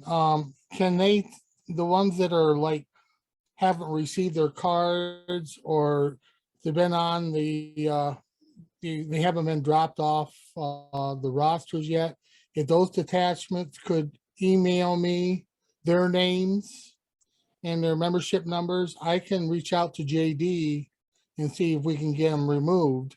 And if they haven't received their cards, I can find out what the status is on them.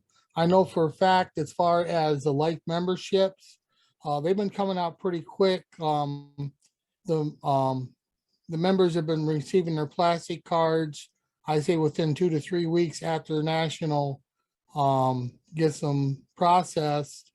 But the gold card or the brass card is taking 6 to 8 weeks. I just got mine here a couple weeks ago, and I had mine in November of last year. Mhm. But there is a way to get them off the roster if they are NODs and nobody's seen anything. We talked with Mike about it, because he had one that was on there forever. And, you know what, we can reach out to them if we have the person's number and their name and stuff. It could be just a thing that when it was put in the database, their membership number was put in wrong. And that's, and what they said is if they go into the database and if they type in that, or if they can't find it, they're just going on to the next one. Yeah. So, Whatever happens with membership though, Jim, just make sure that Dave Wiggs is kept in the loop. Yeah. I just want, you know, I want Dave to be able to have his hand on the, you know, basically keep his finger on the pulse of what's Yeah. going on, because that's his, that comes under his purview, but, okay. all right, Is there a comment out? May I interrupt? absolutely. I just got a call from Marcel Kitts. Alex just passed. Uh, I said I didn't get the funeral arrangements, but I will reach out to her a little bit later on. yeah, for those that don't know, Alex he's been in hospice care for at least, what, Steve, maybe the last couple of weeks, 2-3 weeks. Since the beginning of the year, yeah. And yeah, that's sad news. Alex was a great Marine, did a great job up north, and went above and beyond the call of duty, you know, when we were having issues with Champlain Valley. And I mean, he made several trips over there and got the numbers up to where they needed to be by stopping at every house that had a Marine Corps flag in front of it, and or a sticker on the back of the car in the driveway. You actually get out of the car, knock on the door, bring a membership application, and try to recruit. So he's going to be missed. Tom, Yes. can I ask the chaplain to pause for a minute, a moment of silence and respect for Alex? Absolutely. Absolutely. Uncover.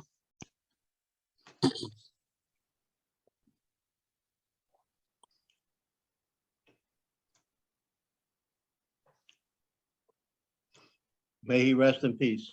Amen. Amen. Over. Excuse me while it's quiet for a moment. Is his address correct on the sheet? Probably not, because when I spoke with Marcel, they don't know the status of that address. I have the daughter's address. Thank you. Please somewhere. pass it to me. Yeah, you can Gotta send that find on. Yeah, she would be the one to receive the condolence letters. Mhm. So, Well, he has several daughters, but that was the one who I was in contact with. yeah. Hey, Steve, if you talk to her, would you see what the arrangements are going to be? Yes, sir. You know, maybe we can get somebody, if it's going to be a spring internment, maybe we can get some guys up there. I mean, the weather probably is not conducive to travel up that far up in the state, but just keep us informed on the arrangements, that kind of thing. Yes, sir. I also just got a text from PDC Shepherd. He also got the same call that I just got. So Okay. he just texted me. Does he get our emails as far as notifications on the meetings and all? Oh, Shep? Yeah. Yeah, he's on the Okay. list. I have to double check to see if he took himself off, but I don't believe he has. I think he still gets it.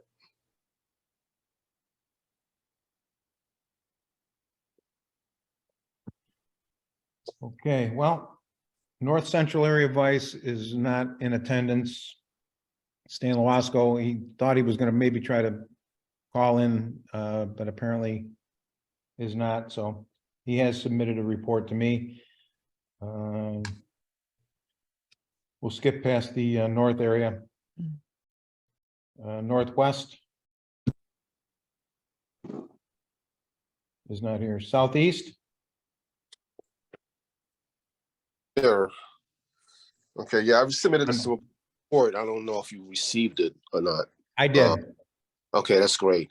Yeah, so what we're doing in the Southeast area, we're trying to actually centralize our detachments, you know, so, you know, and also being more involved with like recruiting and stuff of that nature.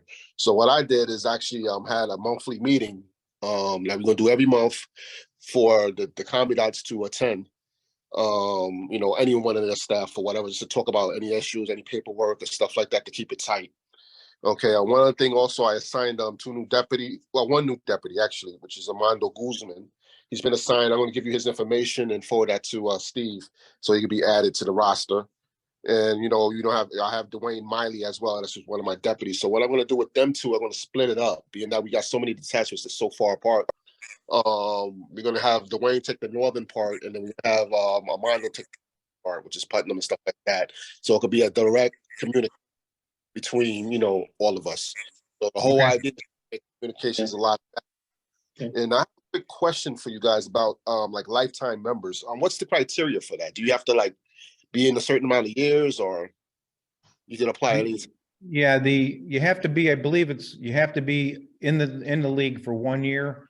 Although I don't No, know sir. if they hold that strictly. You Unless they don't- change it. You don't have to be, what they require is that you make your annual payments, so let's say $30, and then you could, on the same transmittal, you could put in for life membership, and they got to pay the 300, 400, whatever the case is. Okay, so you can could change that. join immediately as a life So member. in short, you gotta be a member in good standing. So you have to pay your annual dues first, Yeah. become that member in good standing, and then you can do the life. And you can do a one shot on the same transmittal as Mike just said. I have something to add to that. I know it's nothing's like, nothing we can do about it now in the bylaws and stuff like that. I think that life memberships, in my opinion, you should at least have been in the Marine Corps League in good standing at least 5 years. You know what I'm saying? The reason why I say that is because people that I noticed have a lifetime membership, they participate less because they figure I just paid my money or whatever, but they never come to meetings, they never do anything. Most of the lifetime members. Not all of them, I'm not saying, but most of them is like that. So I'm thinking that maybe 5 years should be like a minimum of 5 years to apply as a life member. It's just so consistency with the new members that they're showing up, and doing their thing. It's just something just to throw out there. It's something I'm thinking as far as why we're losing members and not getting any members, because like I said, lifetime members apply and then they disappear. That's what I've seen and observed so far as the area of Vice, Southeast area of Vice. So, but other than that, that's it really as far as my report. We're just moving. We're gonna definitely try to get an area color guard, stuff like that. So when things like that, funerals and stuff happen, we have a color guard on hand that can be able to handle that situation. So there's a lot of things we're gonna be talking about. Oh, also the Ulster County detachment is actually having trying to organize a 20-mile march coming up, for some sort of charities that they're doing. So I'm going to get with and talk to him about that and see what he's trying to do. But that'll be a good participant for any detachment who wants to participate, because it's an open thing. So that's all we got for the Southeast area. We're just trying to move forward in a positive way to increase our numbers and to better the Marine Corps League. That's it. All right, thank you, Andre. Sure. Andre, real quick, do you want to mention about the area birthday ball? Oh, yes. I'm sorry about that. Thanks. Yes, we're also trying to do an area birthday ball for this year. So I haven't, like I said, these meetings, it's only like 2 detachments that showed up for the first meeting. But the second meeting, I'm going to make sure that my deputies get on it and get more people participate. But we got to find out from them if they want to do the area board. We only need like good detachments to be able to do it. And then we just do an area board. I think it's a good idea. It saves money, and also it's just a good thing, to do. But that's about it. That's all Hey, I have. Andre, I got a quick question for you. Sure. You mentioned that you're having area meetings and you're inviting the detachment officers, whoever wants to come. How's that participation going? Like I said, I had 2 detachments showed up. What I'm trying to do with my deputies too, I'm going to make sure that my deputies have the Commandant's direct telephone numbers, so that we text them more than just email, because some people don't check their emails. So I think we're going to have a better outcome actually coming up in the next 2 weeks when we have our next meeting. But also it's open for the state to attend, just in case they have any questions for you guys. They're coming as guests, Zoom guests, and I'll be like, okay, we have state members so just in case they have direct questions to ask you directly in the meeting. You're doing these meetings via Zoom? Via Zoom, absolutely, because people can't make it anywhere, so via Zoom, that's the best way to do it for right now. So my suggestion would be then to give Steve the date and time on those, and maybe we can, you know, pass that out to some of the state officers. That'd and be just, you know, zoom in and let everybody know, you know, that we're here for them. We care about what's going on in the detachments and, you know, fly our colors, you know. Very well. Yes, I'll give it to Steve, definitely, sir. Okay, cool. All right, thank you. Thank you. All right. No. South Central?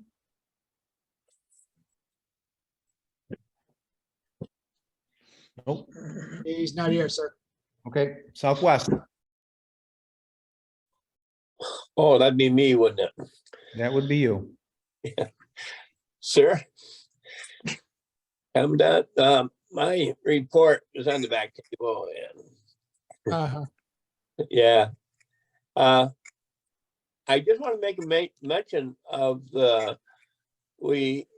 Albert Merle has been working on trying to get 5 people in the Allegheny, Cattaraugus County area to establish a fire team. So we're working on that together. He's got the 5 people now, and the memberships have been, applications have been transmitted.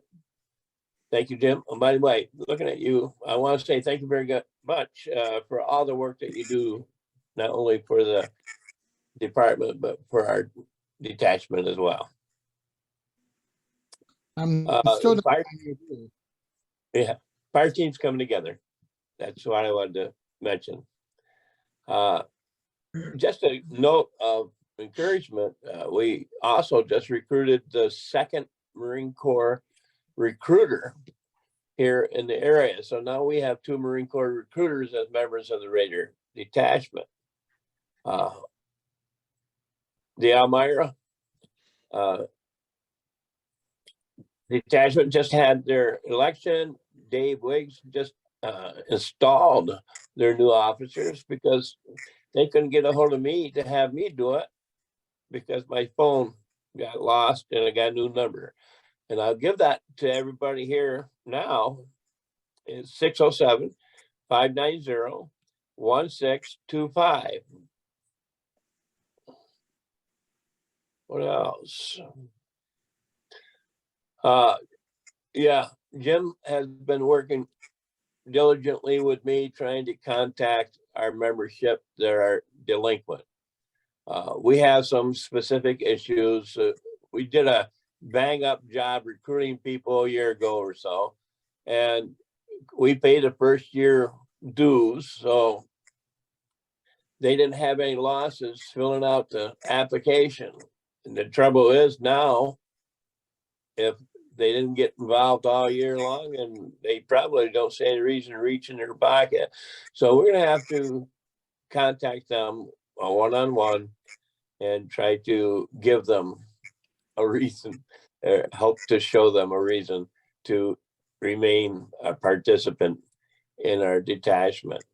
But yeah, we have way too many delinquent folks. That's all that I have for you. Do you have a deputy area vice helping you? Well, actually, I had Dave Wiggs for the Owego, but he's kind of phased out, and that hopefully after convention, that's going to be in a different area anyway. But yeah, my deputy is Al Merle, who's working on that fire team. Okay. Excuse me, you said Al Merrill's your deputy? Yes. It would be nice if you notified me so I can put him on the roster as such. Okay, Steve, Al Merle's my deputy.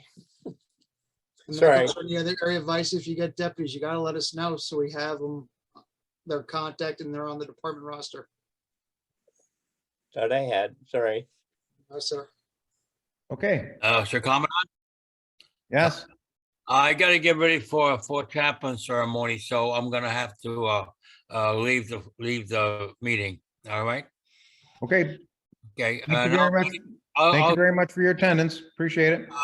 I'll get together with Tom Wortman. He can give me a full report on what I'm missing, you know. If I buy him a cup of coffee, he's mine for life, you know, he's. So, Hey, That's you're, good. you're his only means of transportation to the. I'm the a staff meeting, chauffeur, too. you know, he wants me to wear a black hat. That says I'm not gonna do that, you know, so. Okay, I will see you in Jamestown. sounds good. Okay. West Area Vice has been excused. I don't believe he said he had a prior commitment and he was gonna be iffy to call in. So Bad Earl is not here, I don't think. No. No, sir. Okay. All right, that being said, 10 minutes to 12, why don't we take a lunch break? And be back at 1300? Hi, sir. Does that work? Works for Chaplain? me. Please uncover, closing the Bible. See you at 1300 hours. Okay, thank you.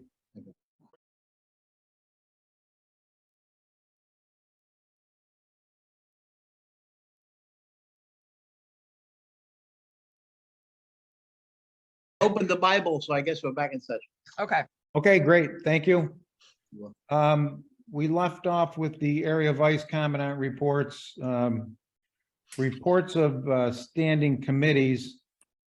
I guess under that, I wish Jim Ransom was here to report on the foundation meeting that went on last night. I do have some information that I can pass on. We did have one request from a member, and that was approved. At this point, I'm not going to mention any names, but what I do want to, I guess, put out there so everybody, transparency. Foundation is doing okay.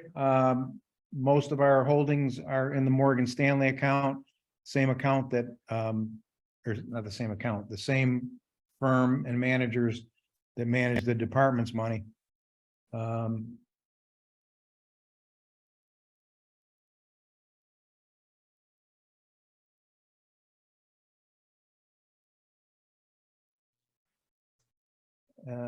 I guess pending any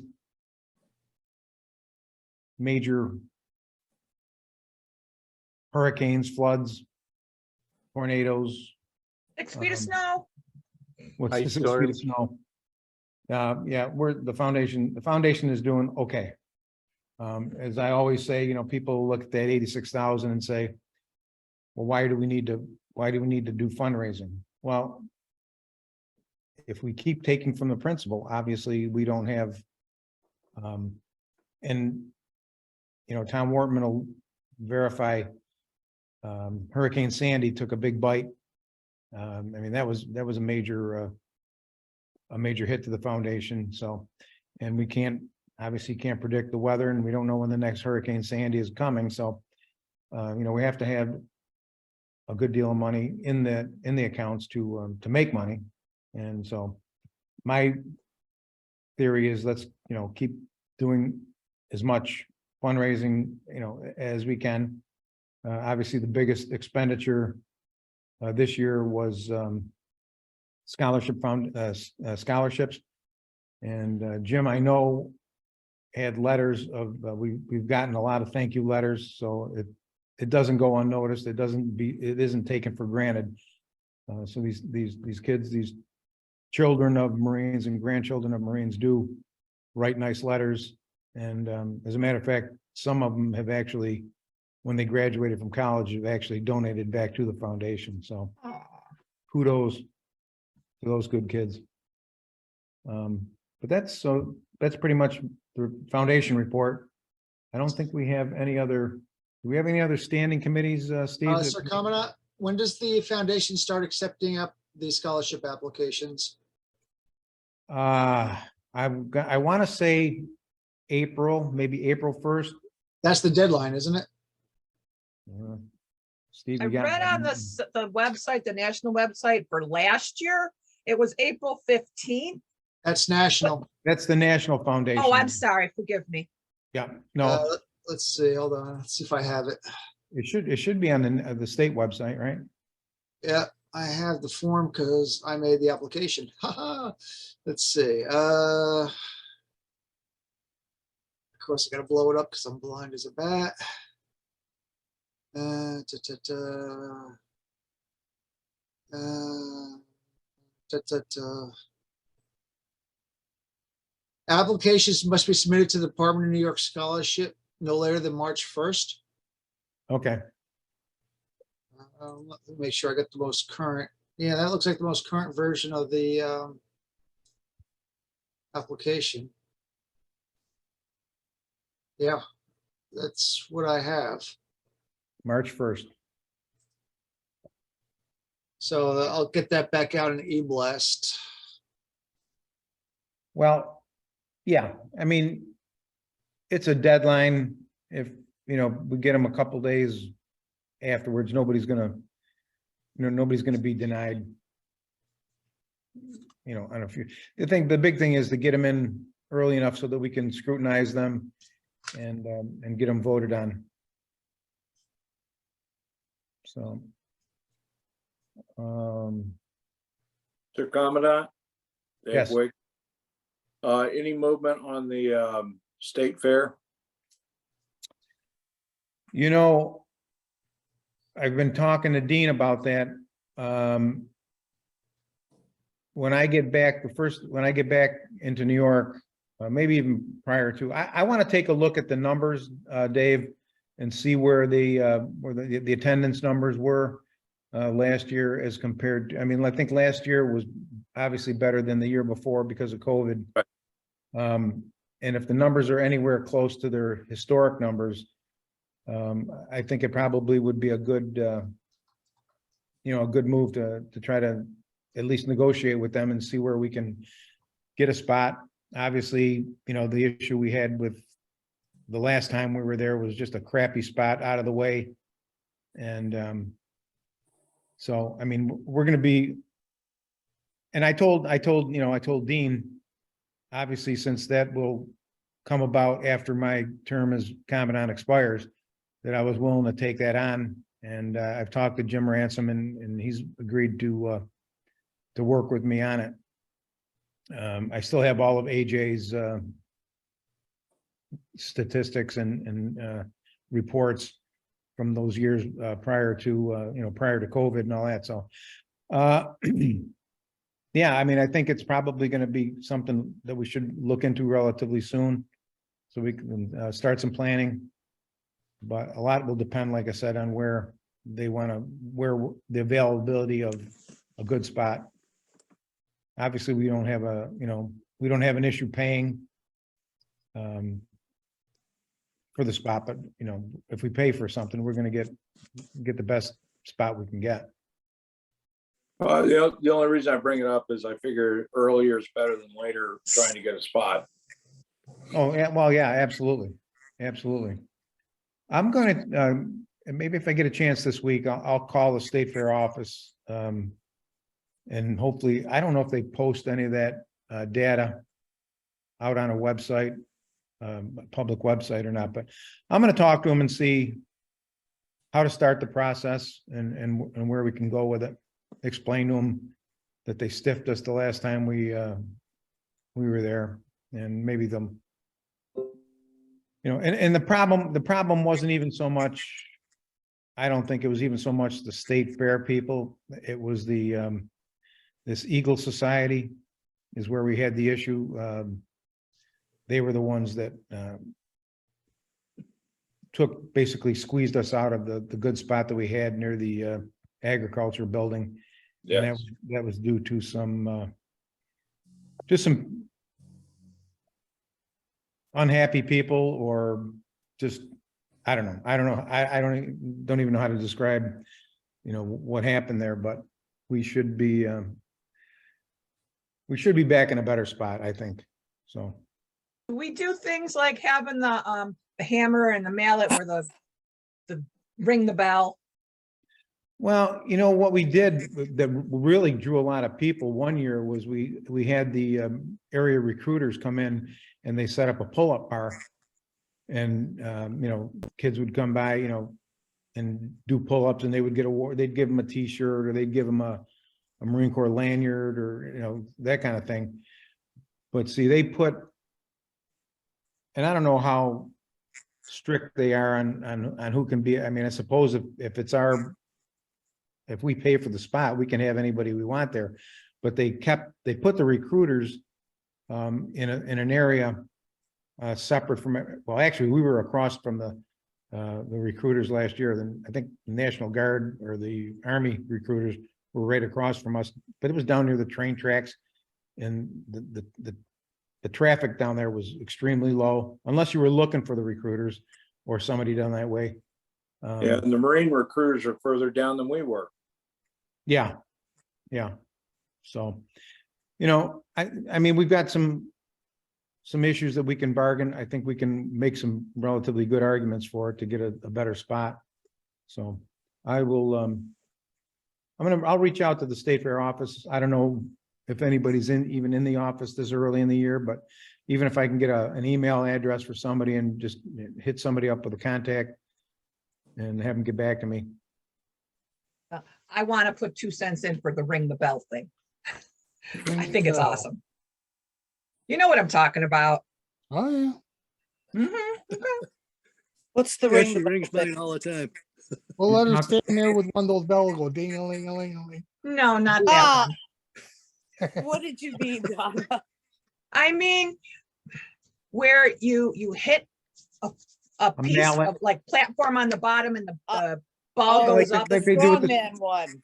Yeah, like Yeah. they do, like they do at the Okay. county fairs and the state fairs and all that kind of stuff. How about a rope climb? As long as nobody gets hurt. Yeah, well, Right, what if they fall down? Now you gotta put a harness on to the top. Yeah, you got. In case Now the you got kid falls liability. Off the rope. All right, Insurance. sorry, I forgot we're Marines. We don't care about that. And When is the, Piscotty is not going to be allowed any type of physical activity if he goes there. Okay? Nope. He's Keep gonna him be away wrapped- from the ropes He's going to be wrapped in bubble wrap. Okay? Needs to be. and tied to a chair. One of those little helmets. Yeah. Oh, for sure. For sure. That's not Uh, gonna help your leg, dude. No, that's wrapped Legislation, in bubble wrap. legislation committee. I think Bob Becker was left on that committee as a figurehead. I don't obviously believe he's doing anything with the, on the state level or the national level anymore. I guess we probably should, at some point, maybe around the time of convention, see if we can maybe get somebody from the Albany area. Hey, Bill, are you in there? Yeah, he's here. Is he sleeping? No, he has to unmic. Okay, I'm here. Hey, do you have anybody down in, I mean, obviously you're in the Albany area, and maybe Timmy Forbes, anybody in your detachments that might be willing to jump on that legislative committee? You can put an email out and see what happens. Okay, Happened. Hey, Timmy, you know who would be a good man with that, but I don't know if he'll take it? Joe Policino. Well, the trouble is you have to know how to talk and deal with politicians. Most of us don't have the patience. Wait a How minute, about- you're how saying about, that uh, Bob had patience? How about Scott Westcott? He's a lawyer. He has good. Yes, he Oh, knows there you go. how. He'd be a good, yeah, he'd be a good person, actually. Yeah, And he's from the same area. same, yeah, he's from the area. yeah, I think Scott's only issue is that he travels, doesn't he travel over to Massachusetts? His law office, I think, might be in Yeah, Massachusetts. Yes. Massachusetts, I believe, yeah. And I know I talked to him a couple, I talked to him yesterday. Massachusetts ain't that far from, it's just half hour, or it depends where he is in Massachusetts. Yeah, I think, I know right now he's extremely busy. He wasn't able to make the meeting today because of, he's got several trials that are gonna start this week, I guess Monday. So he's, doing prep work for the trials and that kind of thing. But hey, I mean, we could throw it out there, throw something out and see, if you don't put any a worm in the water, you're never gonna catch anything. So. Yeah. Rifle and pistol, we probably don't, I haven't seen our committee chairman. Do we, Stevie? He's not here as far as I can tell. Lynn, Dan, Sir Commandant, as we're getting closer to our convention, I don't know if Bob Becker is still going to handle our journal. So we're going to need a new point of contact now. Mary Beth was on the call earlier today, and Yeah, she from worked with Schenectady. Bob. She worked with Bob last year to get our journal done. I don't know if she wants to assume the responsibility or not. But we're gonna need a liaison to accept the ads and deal with the printing company that's up in that area. yeah, is she not on the call now? Now, they left before lunch. Okay. Maybe we can send her out an email and ask her. Of course. See, if she's willing to pick up the ball there. Skip Diamond isn't in here yet for the Eagle Scout report either, right? No, sir. I didn't get a Right. report from him, which is actually unusual. Yeah, and he, what's unusual is you left a voicemail for him too to contact you, right? Yes, sir. I've not heard from him. Whose detachment is he with? Is he in Timmy's? I think Timmy. Troy. Skips with Troy. He is in Troy? Yes, sir. Have you heard anything? I mean, he's not sick, he's not in the hospital or anything, is he? As far as I know, he's not. He's been going kind of babysitting with his granddaughter. They had a newer kid, and but I haven't heard from him in a week or so. As far as I know, he still goes down to the VA hospital as a Red Coat ambassador and stuff. I'll try to touch base with him and see what's going on. Okay. Any other special committees? I don't think we do. There's the bylaw committees, if that's, Yeah, go ahead. just real quick, the bylaw committee was formed last year. We review bylaws and then sometimes go back and forth with the person who proposed the bylaw. And then we send it up for publication to the newsletter, the Ground Pounder, and to the website. And then come the convention, me being the JA or whoever is the JA at the time goes up, gives a recommendation on the bylaws. This year, it's 3 bylaws going up. And then the membership votes on it. And once the vote goes through, it's published in the department bylaws. And part of the bylaw committee is to make sure that it still falls within the national bylaws, that we're not superseding it. And that's about it. Like I said, we got 3 bylaws going up for a vote this year. They already made it through the process of the saying that if it's okay to put up for a vote. So they'll be up for a vote come June. Okay.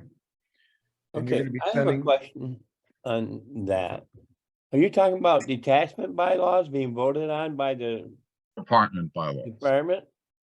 Yes, sir. And that is why? Is that in the bylaws that I missed? No, Al, he's saying bylaw proposals for the department bylaws, not. Oh, okay. Gotcha. Thank you. You're welcome. Okay, Mike, thank you. No problem, sir. Convention, sir. Okay, Who's our, Jim Ransom. Jim Ransom, who's not here. Okay. Stand corrected. Let's see. Northeast Division. Yeah, Northeast Division. Okay, you sure you want to hear this? Let it fly. Okay. But I'm not gonna go over the minutia, but, you know, we got the National Convention coming up in Oklahoma, still spots available. All that information is on the national website. But if you want to go over stuff, I'll talk to you about it offline. Okay. I'm not gonna do that. Toys for Tots, we've kind of covered. Membership, we kind of covered. And that's good. So basically, the two things coming up: Midwinter Conference, okay, which is going to be February 23rd through 25th. The deadline, I think, was 2 days ago to get the hotel rates, but you can still attend. You still need to register. You have to do everything online. It's in Norfolk, and it really is a great way to, you know, network, and it's kind of like the pregame for the national convention. Okay, the room rates there are $151.35 a night, but it says valet $30 a day, but you really don't have to. Okay, the show that's closest to us is the Northeast Division Conference. And that'll be held March 31st and April 1st of this year. It's going to be at the Crown Plaza Princeton in Plainsboro. It's located at 900 Scudder's Mill Road. You can make your reservations either by phone or by using the website. The code is MCL. Just make sure you tell them, if you call that, you tell them you're with the Marine Corps League for the reduced rate. The reduced rate is $115 a night plus taxes, so it'll bring it up to around $130. Registration and banquet forms and ad journal contracts are on the department website. So I've asked for all departments to display that, so you could look at your department website. We're still trying to touch up the division website. That's why I want it at the department level.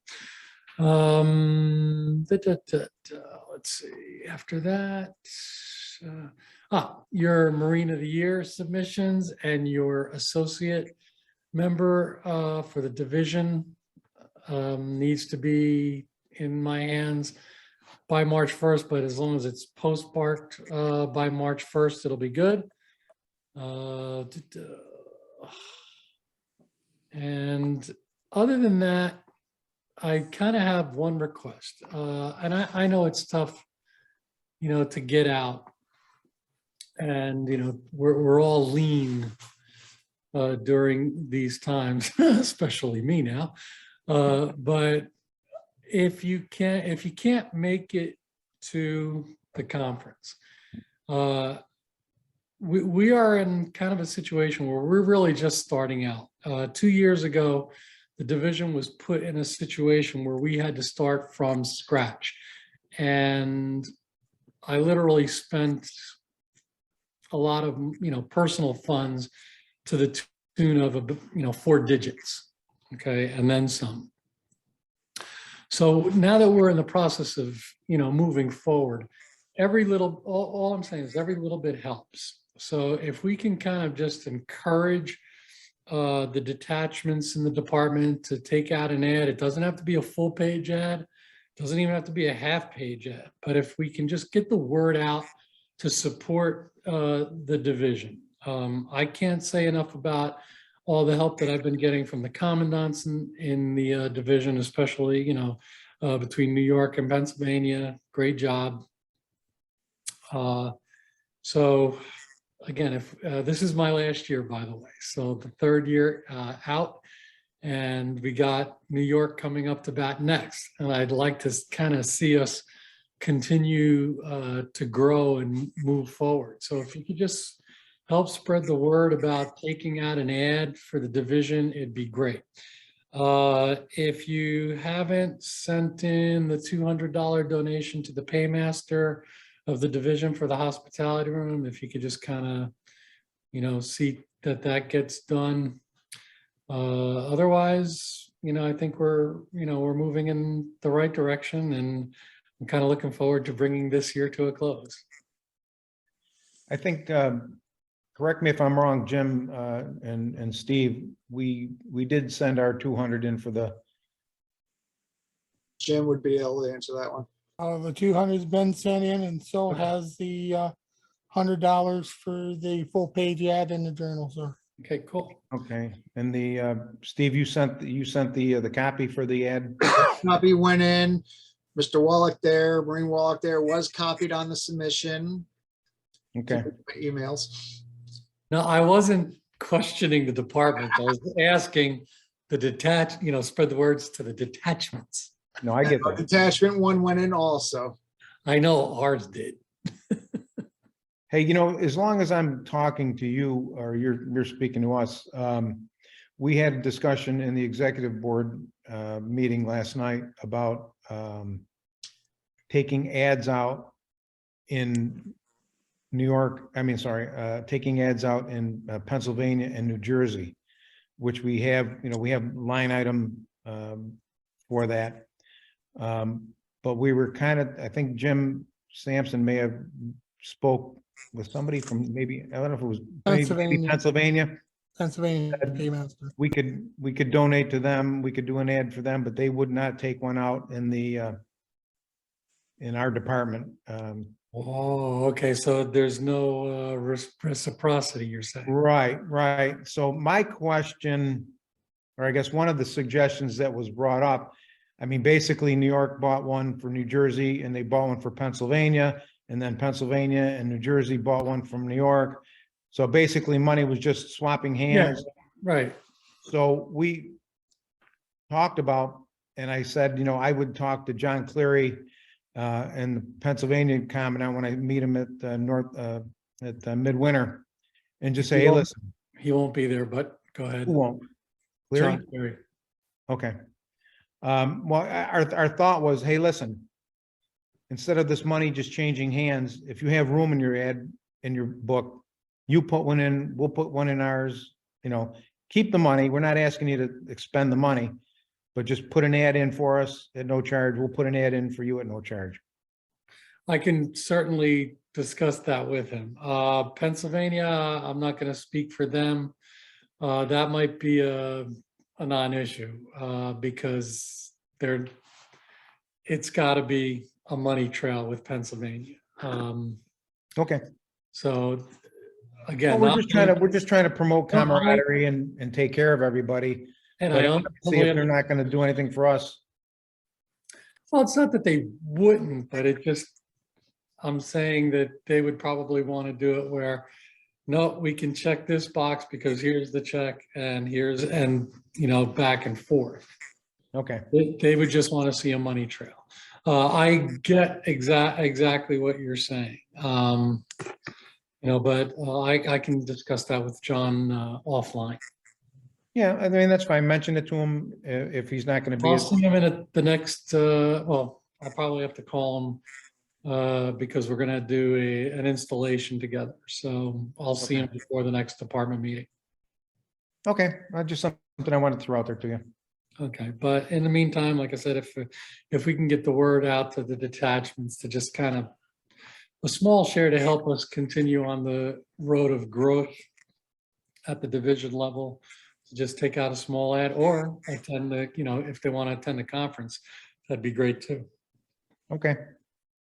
Area Vices got all that information, right? Right? I'll take that as a no. Do we still have any area vices on the? No, once I got on, they all left. Yeah, I'm here. Okay. I got it. All right. Southeast. Okay. I am texting Earl at the moment to see if there's anything he would like to say. If he does, I'll be sure to give it to you. Okay. Next, military order Devil Dogs. I don't think Kathleen is on. Is she, Dave? No. Does she have anything she wants to pass on?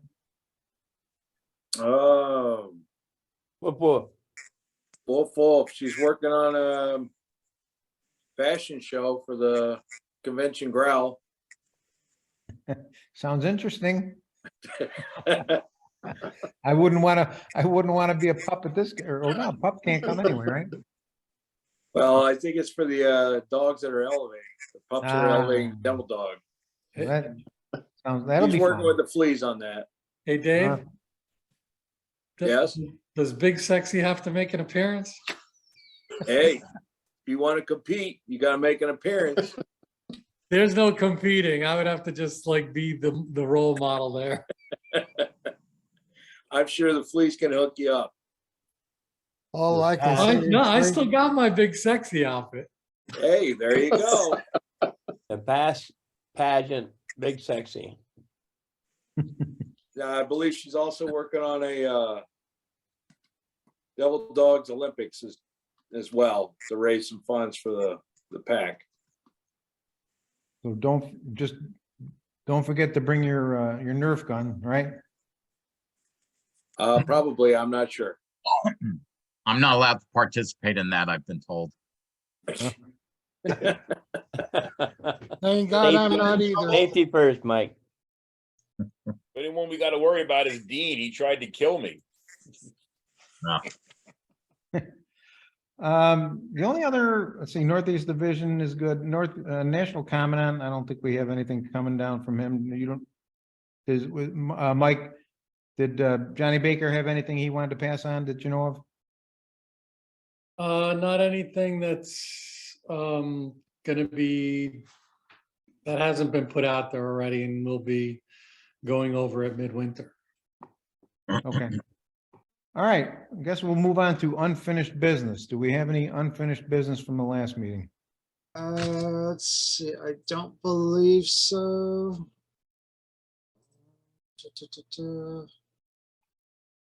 I have none, sir. Okay.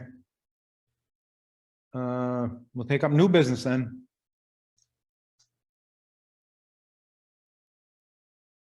All Do right. we have new business to come before the meeting?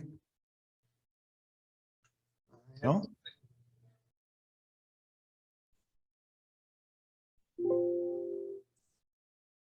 Steve, no, nothing? I have nothing, sir.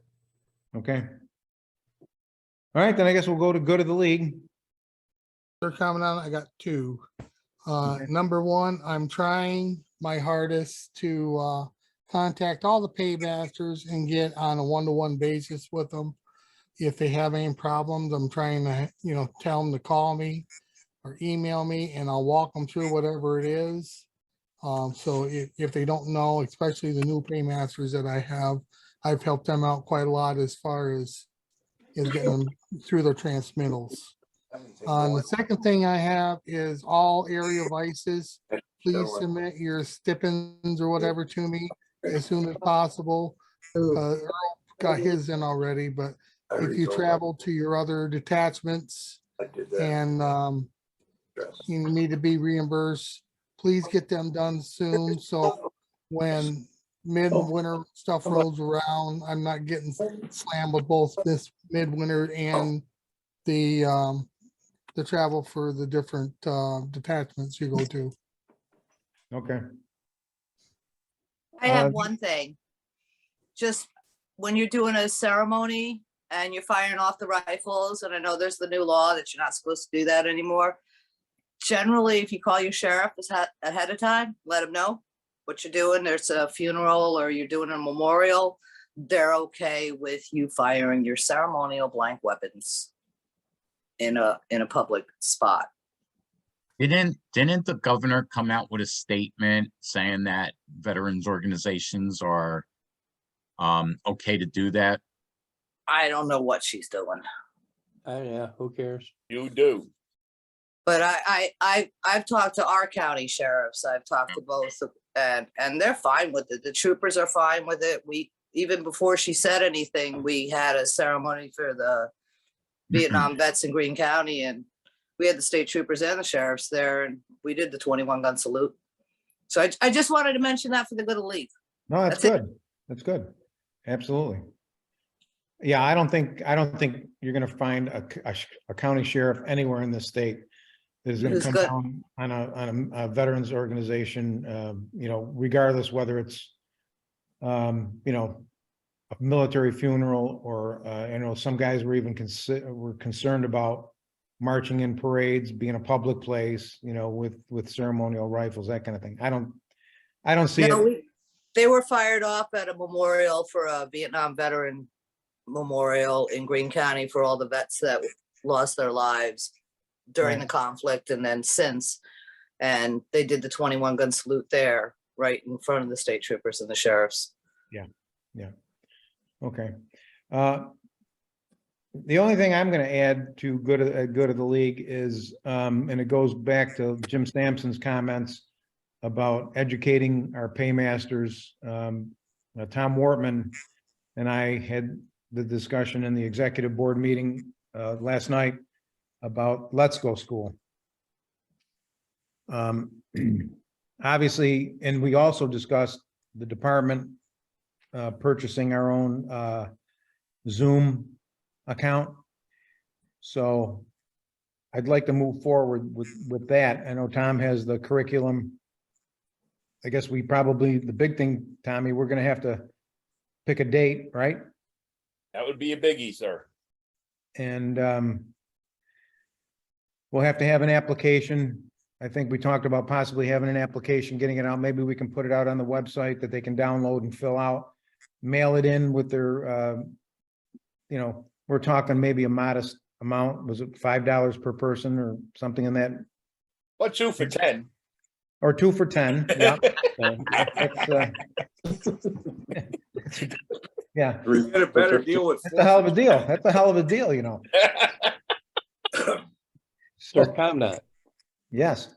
yeah, on the Zoom, do we need to have a vote for that expenditure, or do you have a line item? Well, I think we have a line, I think it would probably be, and, you know, Jim, correct me if I'm wrong, under the our administrative, either administrative line or the IT. There should be an IT line, if I'm not There's mistaken. an IT line, sir. okay, we have, I think, what, Steve, did you say it was like $145? It was like $149.99, So 150, less than 150. about $150. I have to make sure they get the tax exempt and all that good Right. stuff. We're good with that, Jim? We got that in that IT account? Let me double check. I think we do. I think it's set up for. Got it right here a minute ago. IT. Oh, yeah, you got $600 in There you IT. go. Okay, So Thank you'd like a donation from every detachment of $5 to, $5 per person that wants to attend the Let's Go School. And that basically covers some of the printing costs. And because we're gonna do, you'll get a certificate at the end of the course, at the completion of the course that you've you know, completed the course. I'm just gonna ask the detachment to do the $5 donation, because who knows when we're gonna need the school and who's going to need the school at some point. So it's better just to get the funds to you that way, no? Well, every officer elected in the department should really have attended a leadership school of one way or another. Oh, great. So where do you want me to send my $5 to?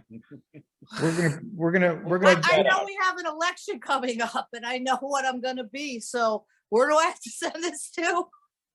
we'll put something out, and the form will be probably online on the website.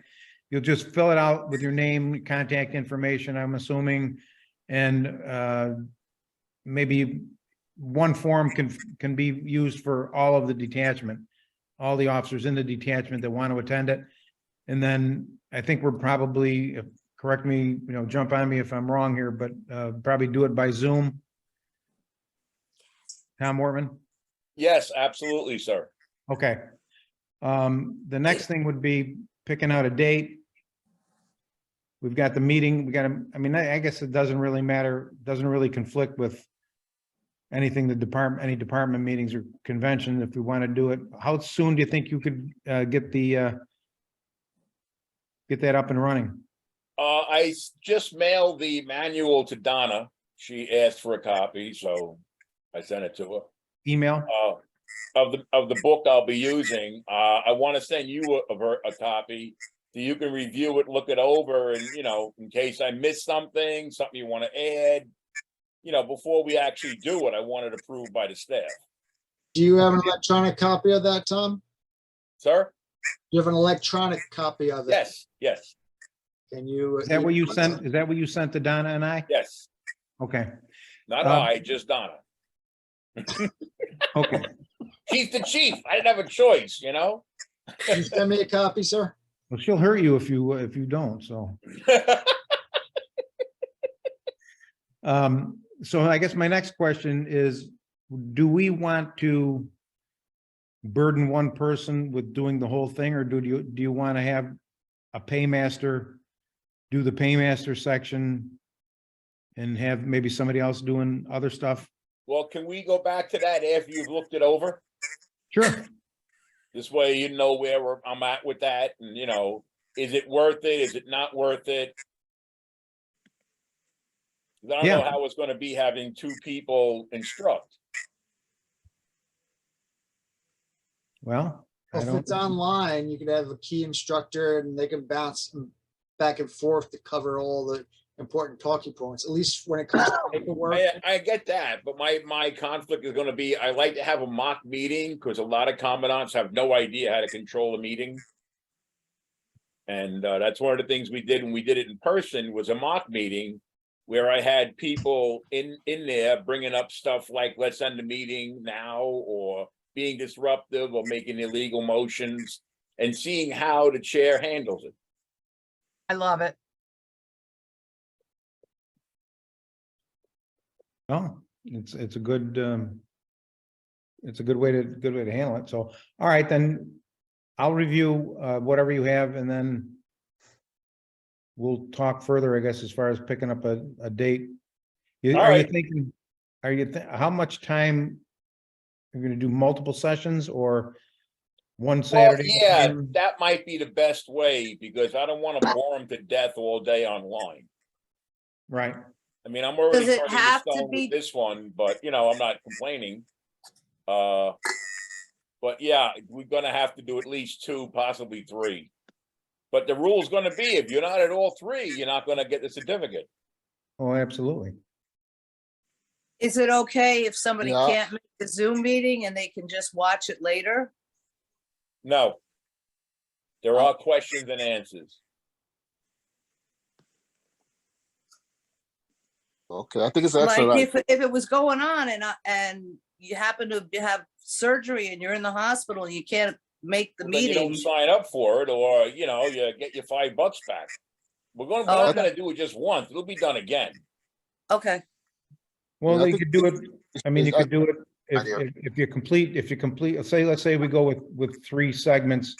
If you complete 1 or 2 and you're sick, or you're hospitalized, or you're immobilized, or whatever, and you can't make the third class, you can make the 3rd class up in another section, right, Tom? As long as I get a doctor's note.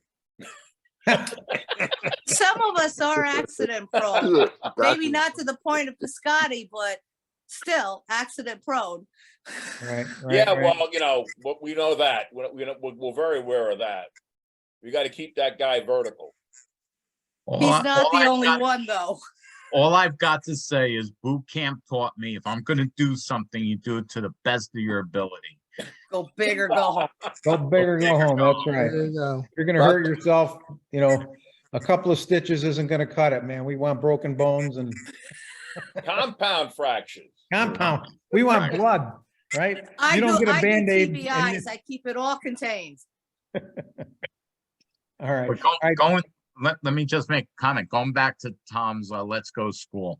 When I did it with you at the old Bear Mountain, let me tell you that it was a good thing. It especially for people who don't know, like new commandants and new paymasters. I think it's something really good for them, so they learn the basics of, you know, leadership within the Marine Corps League.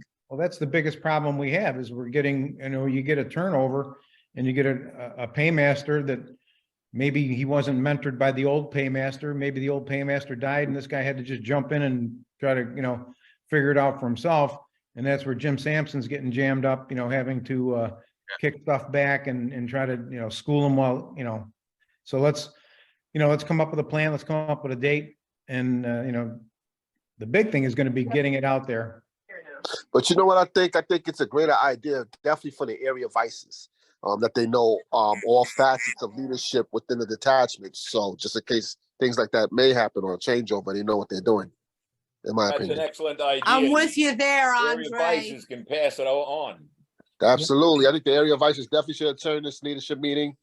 Everyone that's the area vice, you know, because remember how the Corps, Marine Corps works. We work by unit and we work by specific, detachments. So by me being directly controlling my detachment, and I know all the information as far as leadership and stuff, I can pass it on easily. You hearing this, Timmy? Mad Dog? Yeah. So a great example of the need for this is when Mike Piscotti went to try to talk to these people about their the checking account, and they didn't know a thing, or at least they claimed they didn't know. So And that's another issue I do have since I've been observing from the outside, actually. 'Cause I remember I'm just new coming in. So when I observe from the outside, a lot of these commandants, if you're gonna take that office, first of all, you got an office of oath to the guys that's in your detachment. So you got to make sure you be suitable to be able to, do the job that's necessary to do, as far as whether the paperwork or whatever the case may be. So I just, wanted to add that. I think that needs to be really tightened up a little bit. Well, you're 100% right, Andre, but the problem I think you run into is you get these guys, you get commandants by default. You get one, you do. I mean, you get the commandant, somebody throws Nobody their else hands up. wants it. Somebody No, what's throws the their job, hands up yeah. and says, I'm out of here. And all of a sudden now, you got one guy that says, I don't want to see this detachment go down in flames, so I'll take on the job. But, that being said too, they've got to learn the job. They should learn the job. I mean, if they're willing to step up, then they should be willing to do a couple sessions, and learn the job. Absolutely. I mean, obviously, and that being said, you get everybody on the same page and everybody understanding the Marine Corps League and how it functions. Those are your future department and Northeast Division and national officers. These guys you gotta know your stuff. So it starts at the detachment level. OJT. Well, On the yeah, I job. mean, yeah, unfortunately, that's a lot of times what happens, but That's what I'm getting. yeah. I do have a request, so please don't have it between the spring and the convention, because I'm gonna get slammed with basically the banquet money, and stuff like that. And if you're gonna have that, I have to have something separate, because I have money coming in for this, and money coming in for that. But it would be better if it'd be after convention, because then I have a little break between that and the fall meeting. Yeah. Yeah, the only problem, Good job with the paper and stuff. Oh, yeah, she did really good. Outstanding, right? Outstanding. the only problem I see with Such like postponing it too far. professionals, Yeah. It's like, Andre, mute. The only problem I see with postponing it too long into the summer is now you start getting guys that are taking vacation and they're taking their families on vacation. That's an issue that you're gonna have. Maybe you do it the first week of June before school. I mean, once school gets out, who's the parent that's got to watch the kids during the summer? Are they gonna be able to donate that or dedicate the time True. doing it? True. But, I just don't want to get the funds mixed up. You know what I'm saying? If I'm gonna get funds coming in for class, funds coming in for banquets or whatever, ads or whatever it's gonna be, I just don't want to get something mixed up saying, I don't think, to be honest with you, I don't think you're gonna get slammed Yeah. per se, Okay. because if you're lucky, maybe we'll have 20 participants. You might have to Okay. deal with. Mr. Commandant, as one of the Yes, Let's Go instructors, and I have the department PO box, they can send it to me. I could put it in a listing and a transmittal, so I can get all the checks, all the payments. The list will go to Tom Wortman, so we know who's doing the certificates for and who's paid. And I can send it in one batch to Jim Sampson, So he Yeah, has. well, a checks don't shot. have to be, the checks don't have to be cashed immediately either. You could hold those checks until after, the smoke clears with whatever he's doing. Right, so, it'd be one package, you'll get an envelope with the listing, amounts, check number, just like I did that with the convention with Tina Olson originally, before we started sending it directly to her. It just simplified the process. Yeah. All right, Tom Wortman, then I guess as soon as you send me that stuff, I'll take a look at it again and we'll get back and see if we can come up with a date. Is that where we want to be? Yeah, absolutely. And Steve, I'd rather not send it to you yet until Tom tweaks it, because you're gonna be the one passing it out to the people who signed up. Okay, true, but can I get to look at it, to see if there's any comments I have on what you've done? Only with one eye. I already got 4, okay, I take my glasses off, but then I can't see it. Because I'm Yeah, also, fine. especially when it comes to I just don't want you to ROIs. send out one that wasn't tweaked, that's all. No, I wouldn't send it out, just for me to review it and comment in case there's something I see that maybe you missed. Remember, I'm also. Absolutely, I have no I'm also problem with that. paymaster, detachment paymaster, and I handle the ROI. So those are 2 areas that I would excel in versus everything else that you're gonna present. No problem. Okay, good. I will also send a copy to Dean, because I'm a firm believer of the senior needs to know what the commandant's doing all the time. Right. How do y'all feel about opening it up to more than just the paymaster and the Oh, commandant? no, it's open to any member of the Marine Corps League. As long as you pay us the $5 or the 2 for 10, you're good to go. Yeah, I mean, if you got members in your detachment that might even be thinking about becoming officers at some point, if they're interested, Right, that's why Why turn them everybody down? should get it. Okay. We'll just You know? have a Zoom party, pay the $5 and have 5 people watching at the same page.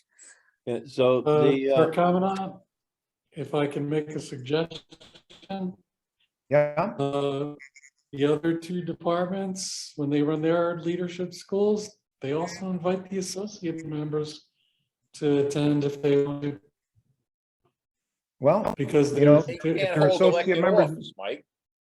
what's What's that? They can't hold elected office, associate. No, but they No, can. but But they hold can, Can hold, office. They can hold paymasters spot. an adjutant, And Well, pay. you're gonna bring up details. Yeah, I know, pesky details. Well, again, it's up to Tom. Anybody that pays the $5, good to go. Yeah, but I think say the if more you've got, people- oh, go ahead, Mike. You're muted, Mike, and you're breaking up a little bit. Okay, I know it's my internet connection. Time Warner. All I'm saying is, the more that everybody knows about what goes on in the league, doesn't matter whether you're an associate or whether you're a member. You could be a member who doesn't take office, who maybe might be aspiring later on. Right. But associates, it also makes them feel that they're part of the team as well. But like, Exactly. I know in New Jersey, we've got chaplains who are associates, we've got paymasters who are associates, we've got adjutants who are associates. So aside from those top 4 elected, they get a lot out of the class because they also see how the other offices function within the department or detachment. How they should be functioning. Correct.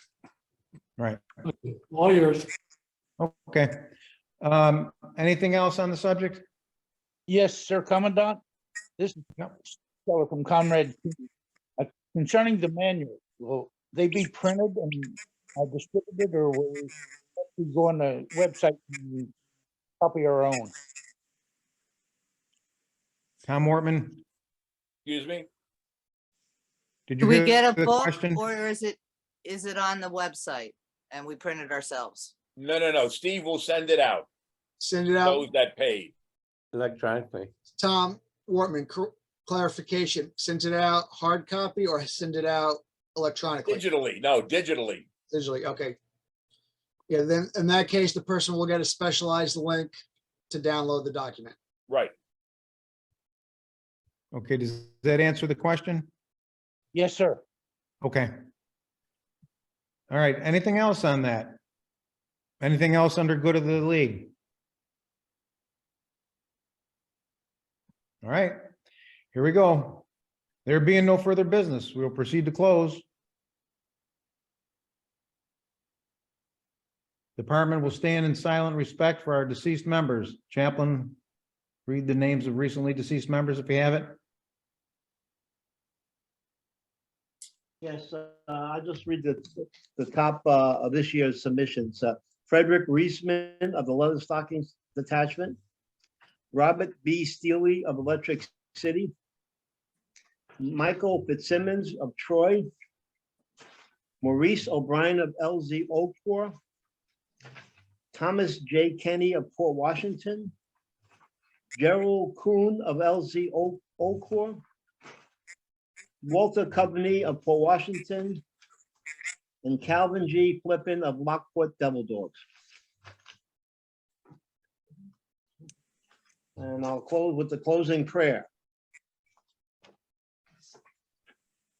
Hang on a second, Vinny. Okay. Sergeant at Arms, retire the colors. Aye, sir. All present, hand salute.